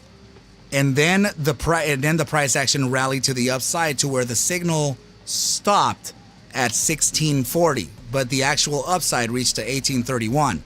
So what I'm saying here is that there was only one more iteration that shifted price action. I'm sorry, the data. So if I can, so this is actually the probabilities here. I'll give that to you. When this condition here, what I'm speaking of is whenever volatility starts to contract, paired with an upside pivot on stochastic momentum, that's the criteria, right, for the back test. Versing volatility in a linear fashion versus stochastic momentum. And here is your data, okay? 38 total iterations throughout the entire trading history of the TTOO asset on the daily. 34 were guessed correctly to the upside, meaning that this is the 34th. I'm sorry, this would be the 34th. So on 33, it fired, right? So it would vary just a little. It'll probably be like 89.2% or something. So based on that read, we're getting an 89% upside accuracy with an average upside move of about 39.25% move to the upside. The upper bound of the first standard deviation from this would be 73%, with an upper bound of the second standard deviation at 110%. What upside did we get? Let's measure it. Check this out, man. I haven't even looked at this, but this is for you, so you can see how stats work. From the firing of the move, 94.35% to the total upside. What is that, my dude? 116%. My bro. So we were already looking at the second standard deviation at 110% to the upside based on the firing of this criteria. So that's how I trade. I trade based on systems. I trade based on numbers, math, nerds, right? So that's how I trade. No. Oh, you're asking if it did have it, right? So likely no, because this is a daily play, and the condition is very much set to a daily. So we can speculate though. Let's look. Composure giving us, wow,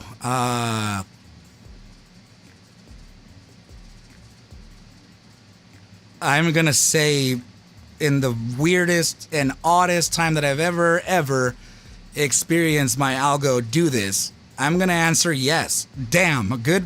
What made you ask me that, by the way? I did, Ian. Thank you. I did, brother. I'm wow, that's really something else. Daily time frame manipulation. These are set. This is consistency here, right? So this would mean that a huge shift would be present. So capitulation, shakeout, reaccumulation, distribution, and reaccumulation again. Is it really the number one? Damn. So, I guess a very, very good question. And this is the only time I've ever seen a correlated attack with an upside paired with statistics. That now makes me feel that they know, and they're definitely, well, I mean, okay, guys, I'm going to be very honest with you. This strategy, I mean, I've said it out loud several times. It's just not everyone really knows, right? So the strategy that I'm facing here is very much inspired by a market maker's strategy, and one that Eric Crown for Crown Crypto uses, right? So he was a licensed market maker and institutional trader for NYSE at the top floor. And guess where that top floor is? It's ARCa. So I learned it from him, and guess where the name came from, right? Yeah. So yeah, that's how it's I guess my respects to Eric Crown for showing me this, right? So he was essentially responsible for exposing my mind, expanding my mind into volatility versus momentum profiles. In this case, there are several other metrics that I use for this though. So it's inspired by him, but it's very much different. Because not one person is going to observe volatility like another person. You will read this differently than anyone else forever. And that's what makes this beautiful. You'll catch an upside to a different target that someone else had, because this is I mean, price and especially volume. It's pretty much, no, volume would be a random walk, mathematically speaking. Price would be Brownian motion. Right, so if price is Brownian motion, that means there's symmetry to chaos, or there is structure to chaos, or randomness, which makes it predictable or forecastable. Please excuse the random words. Mark Roach, what's up, buddy? 8 to 11% short only. Okay, so based on that manipulation, is the market maker now push? Yes, that's. These shots of manipulation on a daily, all of this together can lead to weeks of manipulation from one signal. So you're catching 1, 2, 3, 4, 5, 6 massive signals here. So this was just a giant shot.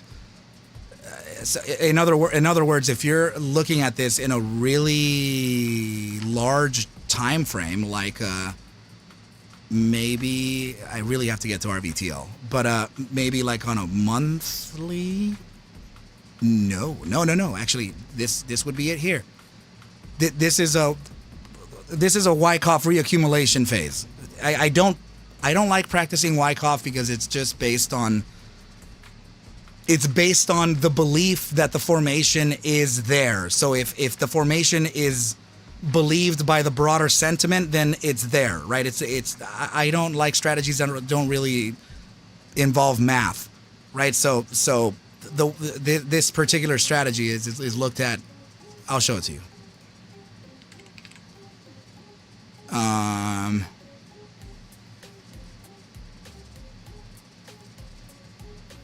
This here, right here. So you're getting the what's called the terminal shakeout. That would be the spring to lead price action to the next area to find. We're like somewhere here. Based from this channel that we were in, we got the shakeout, and now TTOO is somewhere here, right? So that's kind of what we're observing, right? So yeah, this position here. So you're looking at this per se, just to kind of put it out there a little weird here, right? So this would be yeah, it could be that this is the channel here. I got to get it tighter or somehow figure it out, right? But or maybe even like this, and then put this on a 3-day, I guess. Yeah, it's starting to look more like it, sure. Let me see where my resistances are. There they are. Okay, it would have to be here. Support bottom would be this candle here. Resistance. Okay, yeah. So this would be the channel, right? You have the break. This is that shakeout, right? And then you're actually getting that upside. So, and this is, you know, I'm suggesting still a short-term downside, right? But essentially an upside continuation to eventually break out. So what would happen here is that at a certain point, this would probably break the 70-cent zone and then start to kind of trade around this gap here and then create another shakeout and then hopefully continue. But it's going to be very difficult. Not everything plays out just the way this does. Although ASRE was facing, or currently is still facing, a pretty solid effort at it. In fact, this can now be changed to that, and now this is the shakeout here. So yeah, man, you just have to be a jack of all trades, right? And that can give you some hints. Yeah, especially with compliance issues, man, because a lot of people think that there could be, an RS, and if that's the case, then, of course, there's going to be a lot of pressure there. But upside targets, team, here, RVPL, based on an ascending triangle, top side resistance would be here, right? 1598. We clearly broke outside of it, and notice how we supported here on a 3-hour candle. Very nice touch. Right, so if there is a chance here, look at the target for the top side of the triangle, 1603. So that means that we could actually extend the possibilities to maybe 1577. So again, that 15-cent target rhyming for support for RVLP, right? So this would be your first target. The center of the triangle would be your second target, right? We've done this several times. We can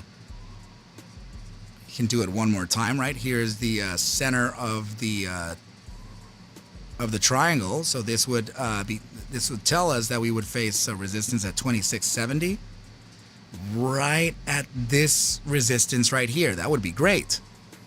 That resistance there is about 2650, and what is this saying? 2640. Nice, very nice. Okay, and then the shorter time frame target. Hold on just a sec, team. Just a moment. Sorry.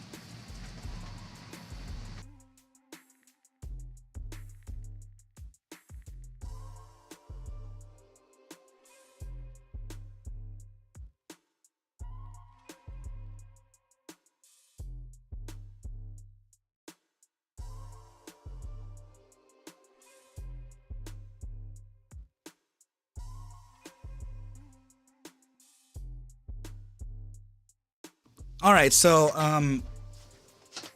sorry guys. My goodness, no, my dog. So yeah, now the shorter time frame target would be calculated. I'd say, yeah, I guess this one qualifies, right? It would be the first candle to break outside and close with a clean closure, meaning no touch back into the inside, no exposure inside of the range. And that is leading to a target of about 21.99. So naturally, that would be confluent to this top wick here, which had, what is this high here? Oh man, the OHLC. I know it's very small, team, right up here, right? But that would lead to a high of about 23 cents, and this would be 21.75, close to 22 cents. Yeah, it's pretty close. So and you remember what to do. You remember what to do, right? So you'll take that that top side of that first target, right? Put it to the resistance of your next range. So this is the range of your first resistance area, right? So in this case here, I think that in a very discretionary manner, I can probably favor the wick top of this candle back here. So that would mark off that position there. And now from this area, I would say upside right there to about 40.09. 3680 to 40. Yeah, so now you have your complete range. And I'm very OCD, so I tend to, I need the freaking lines. I need the freaking lines to be straight. Right? I'm so critical with that stuff, and sometimes I'm a little embarrassed because people will probably be waiting for me, and I'm just over here like making my lines straight. Obsessive compulsive. So I just hope TTO isn't announcing a reverse split Thursday along with the government contracts, which I also believe are coming. I think TTO did that exactly last year. October 12th to October 13th.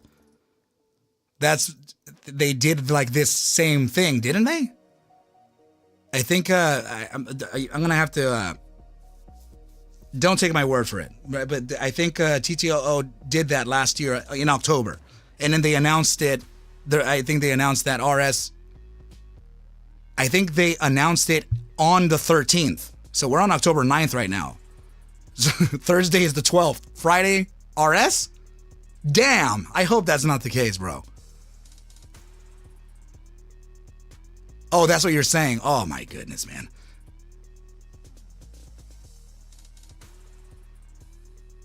That really would suck. I'm sorry, man. I really hope that's not the case. Oh my goodness. So it was a RS, right? Right on the 13th of October. Man, that's... Wait. Are we gonna backtest superstition now or what? Let me see. Hold on. I don't like doing superstition ever. But the 13th is Friday. Yay! Thank goodness for a Friday being the 13th, right? My goodness, what would we ever do without it? So hopefully we can just flip the narrative there and just all pretend that it's actually a good luck day.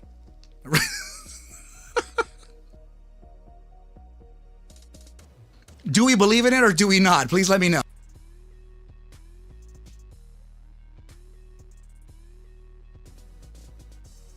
I mean, it sucks that it's rhyming. I hate that it's rhyming. That's, Are they aware of that? I wish we could just know people.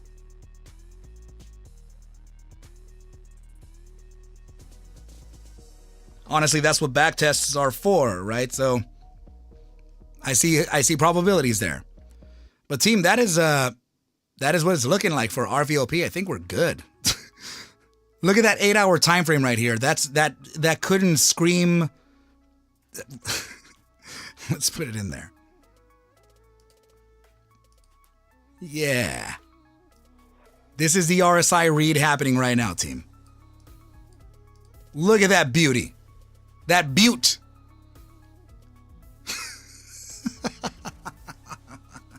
Not scary, just fun, right? That almost sounded like you said not scary farm. Good times, team. I love you guys, man. So I'm thinking that no. Is this thing also facing that same Wyckoff thing? Now I'm seeing it. I can't believe this. All right, so here, look. I'm gonna have to show you this now, because ARCa just turned into superstition guru here, right? So let's observe things of the unmentionable nature, right? I don't believe in ghosts. I don't believe in like demons and stuff, right? And my entire family is actually Christian, right? But I honestly don't believe in any of that, like what is it? White magic and black magic. I don't believe in any of that stuff. I never have, right? So, but this something very curious happened to me one time. This one of my friend's ex-girlfriends, she Colombian girl, she practiced what was called white magic. I didn't even know what it was about. She told me what it was about, but I don't think I paid attention at all because I generally don't care.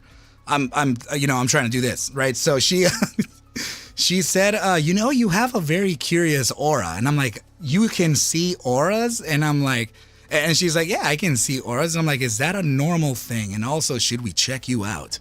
And she said, don't be mean. I can see it. And I'm like, okay, well, I'm going to go ahead and humor you. What is it doing? And she goes, it's not what it's doing. It's what it looks like. And I said, okay, so what does it look like? And she said that it's two colors. And I'm like, two colors? So I have a Pinto for an aura. So does it not work? So she said, no, it does work. It's just that you have a gold and white looking aura. And I'm like, okay, what does that mean? So she said that it's actually a pure spirit or something like that. She said that no matter how much you try to believe in the dark world or whatever, that crazy stuff, she said you'll never be able to. And then also you're kind of like a guardian angel. I'm like, what does that mean? She said anyone that's around you, they'll probably never get haunted if they were gonna get haunted. I said, wow, so that's what I can do? She said, yeah, the spiritual battle is real, and you are a pure soul or something like that, right? So now, fast forward 7 years down the line for my music producer, he said to me one time, no relation whatsoever. The girl moved back to Colombia years ago, right? So the music producer comes up and he goes, bro, and he's actually a famous drummer. I can't tell you who it is because you're going to know who I am, right? So anyway, so this guy says, dude, I've known you since you were 15 years old, right? So I never actually told you something. He told me this, and he says, I can see auras. And I'm like, you can see auras? And I'm like, you're not about to fool me because I actually did talk to a witch about this and she was really dead on about it, brother. So let me know what you see. And he goes, you spoke to a witch? I'm like, I'm just kidding, man. It was the bass player, right? It was his ex-girlfriend. And he goes, oh, okay, all right. So, but we were way younger. We were in high school or first year of college. So he says, okay, so here's what I'm seeing. He goes, your aura is actually, it's like a silvery, like white, goldish aura. And I stood there and I looked at him like, do you know her name? He said, whose name? And I'm like, the bass player's ex-girlfriend. He goes, no, man. And I'm like, I mean, yeah, we were definitely 18 years old. And now I'm not 18 years old, right? So I was like 25, right? So he said that, and I'm like, what does that mean? And he goes, well, it just means that you can't be affected by by whatever negative spirits and stuff. And I'm thinking to myself, no, don't tell me that. That's what she told me. And I still don't believe it. So, so it was curious, but I still don't believe it. So I guess we can just say that it was confluent, right? We had confluence there. So, and that was it. That was a curious little story there. So, yeah. So what I pointed out here, team, was actually to get back on track real fast here. That's what she said, bro. Was her name Elvira? It was definitely with an E. Definitely not Elvira, but for sure had an E in it, man. It was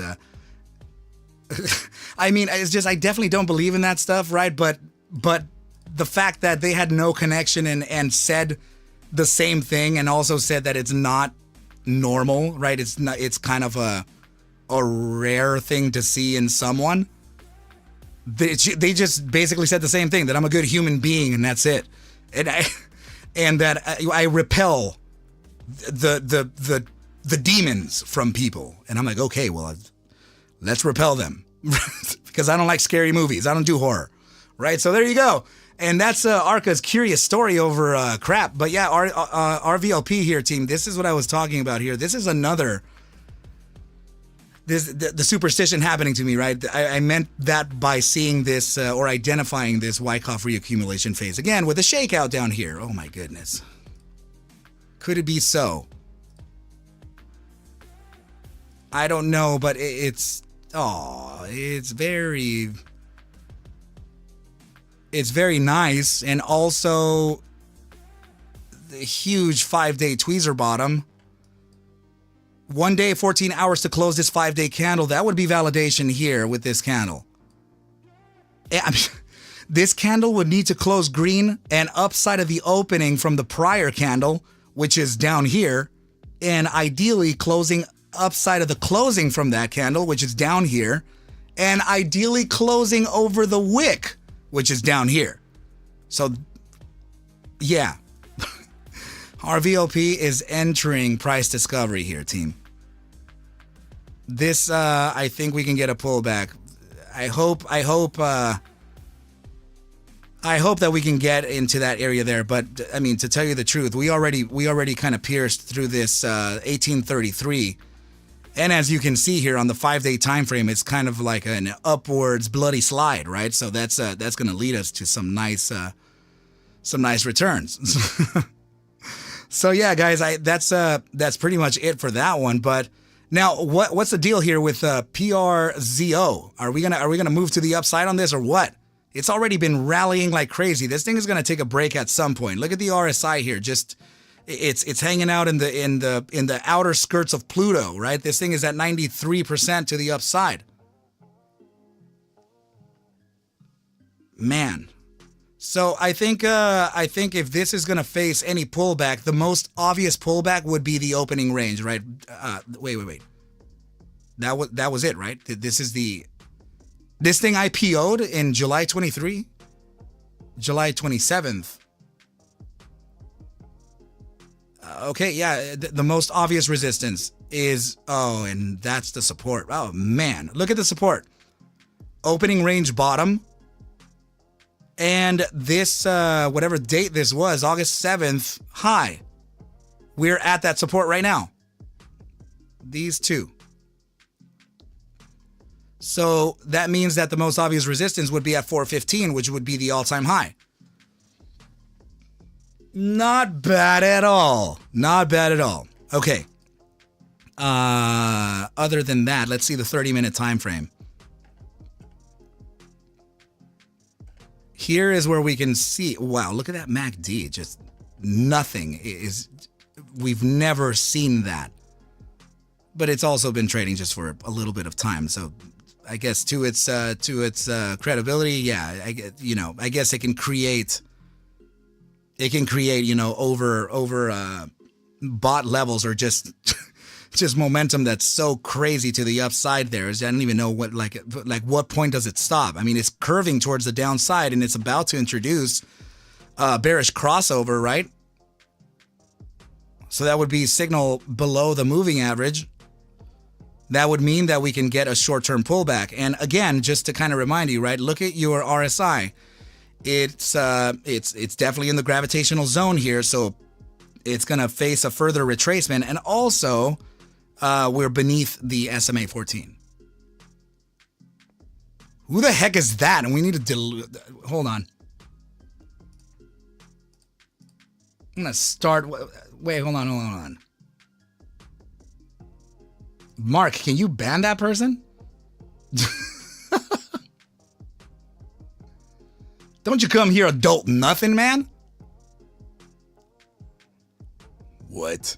All right. So anyway, yeah. So as far as a thanks, Mark.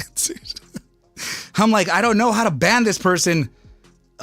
Cryptic. Thanks, bro. You guys, thank you. Let me see. Is remove ban?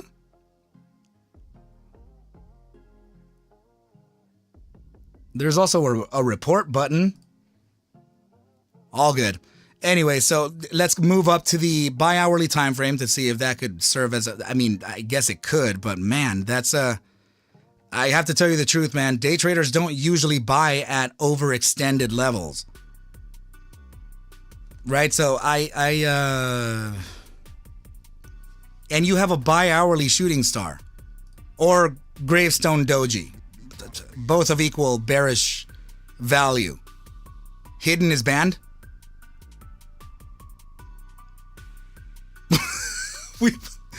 We put the douche in the bag. Bagged him up. He's gone. Okay, so yeah, we're getting a bearish signal here. And it's also, guys, when you face a new high like this one here, right? You have that wick to this high here, and then your next wick only reaches slightly to the upside. That's clean, a signal here that there is a retracement coming. But I would say that there is an invalidation zone here, okay? So if we close any hourly candle beneath 210, I know we're at 301, right? But this is going to be extreme volatility. 210, right? So yeah, closing any hourly candle beneath the 210, that's invalidation, right? That would be the invalidation of this upside here, particularly starting from 193 to 345. I'm not saying that we're going to, right? But there is a possibility that we can reach back down to $2.10 and then even wick to 177. Okay, so just careful. If it does wick to 177, you would be facing some serious pressure to the downside and a very aggressive entry. What I will say is that the hourly time frame, I think, just got its golden cross. Yep, we just got the golden cross, and that was today. So that's very bullish. And let's see, the bi-hourly time frame getting ready for its golden cross too. That's going to be the SMA 50 upside of the SMA 200. That's looking pretty good, team. Yeah, there's upside here, team. I just would wait for a pullback though. Just wait for the immediate short. It might not happen. It may happen in the early pre if this trades in the early pre-market, right? So it may happen fast. So I can't suggest for you to buy, sell, or hold anything. The problem here is that, you know, if you set like a limit order, you know, you'll likely you can get hurt like that, right? Because you're not observing the trade at that moment. You wouldn't even have like a mental stop loss, right? A manual stop loss. So yeah, team, I think I would wait for that pullback. Hopefully get long this asset around. I'm going to draw the range, right? So we spoke of already. I mean, you do have another range here, right? So that would be, yeah, 210 to 237, and then your focus. It's the EMA 21 at 177, but because the EMA 21 is so close to this top side, this is a fixed target, being a candle, right? So you would have to. You're getting a hint from the moving average there, right? So you put your line there. So this is your total range of support, 237 to 210 with a bottom side or focus of 170 before a continuation to the upside. So let's say, just for example, you caught the top side entry here. Guys, remember that this is psychologically impaired like nobody's business. This may never face a downside at all, right? So I'm just, or until way after a pump, I just need you to be very aware of that, right? So it's hard for us to chart when we're just experiencing FOMO. But if there was an upside to be figured from the top side here, that is a 74.54% move to the upside, to the 415 or 413, whatever that was. Let me see. Yeah, 415. So huge upside, right? Just to put it in the perspective there. All right, so let's see. This looks like a good short possibility. Dude, I think you're definitely going to get shorts entering anywhere between, I'd say about 376 to 415.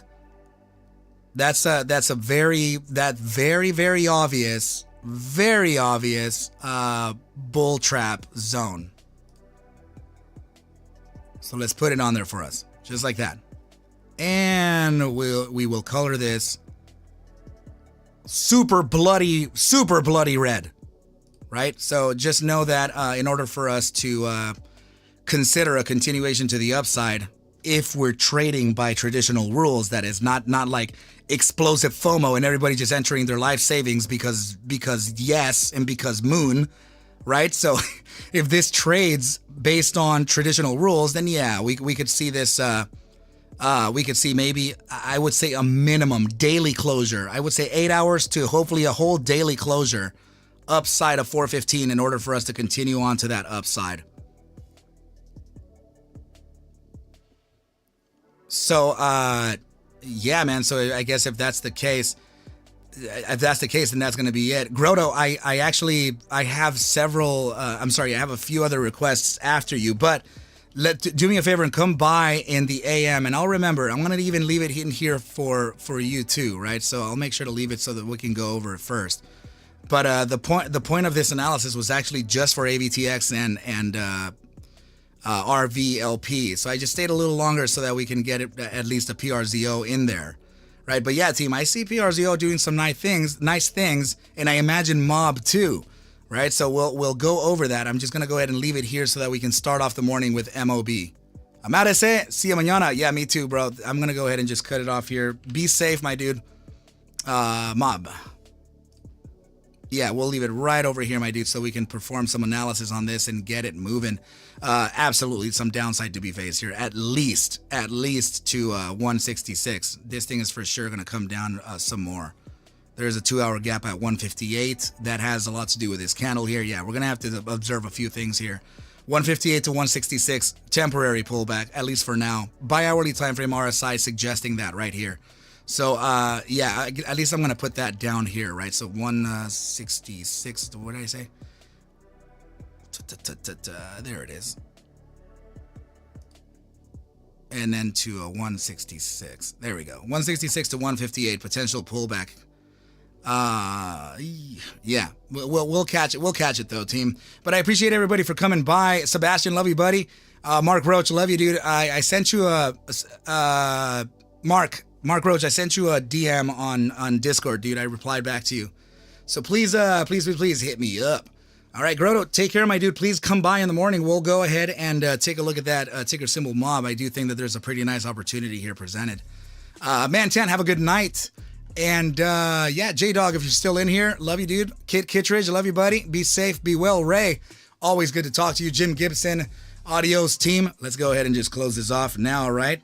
Please take whatever I do show and iterate within these videos as just a form of entertainment, as I cannot suggest for you to buy, sell, or hold any assets whatsoever. Ian Tucker, later, buddy. I need you to do your own due diligence and everything will be cool. But with that said, team, I wish you well a very, very good night, and I will catch you at the bell mañana. Adios.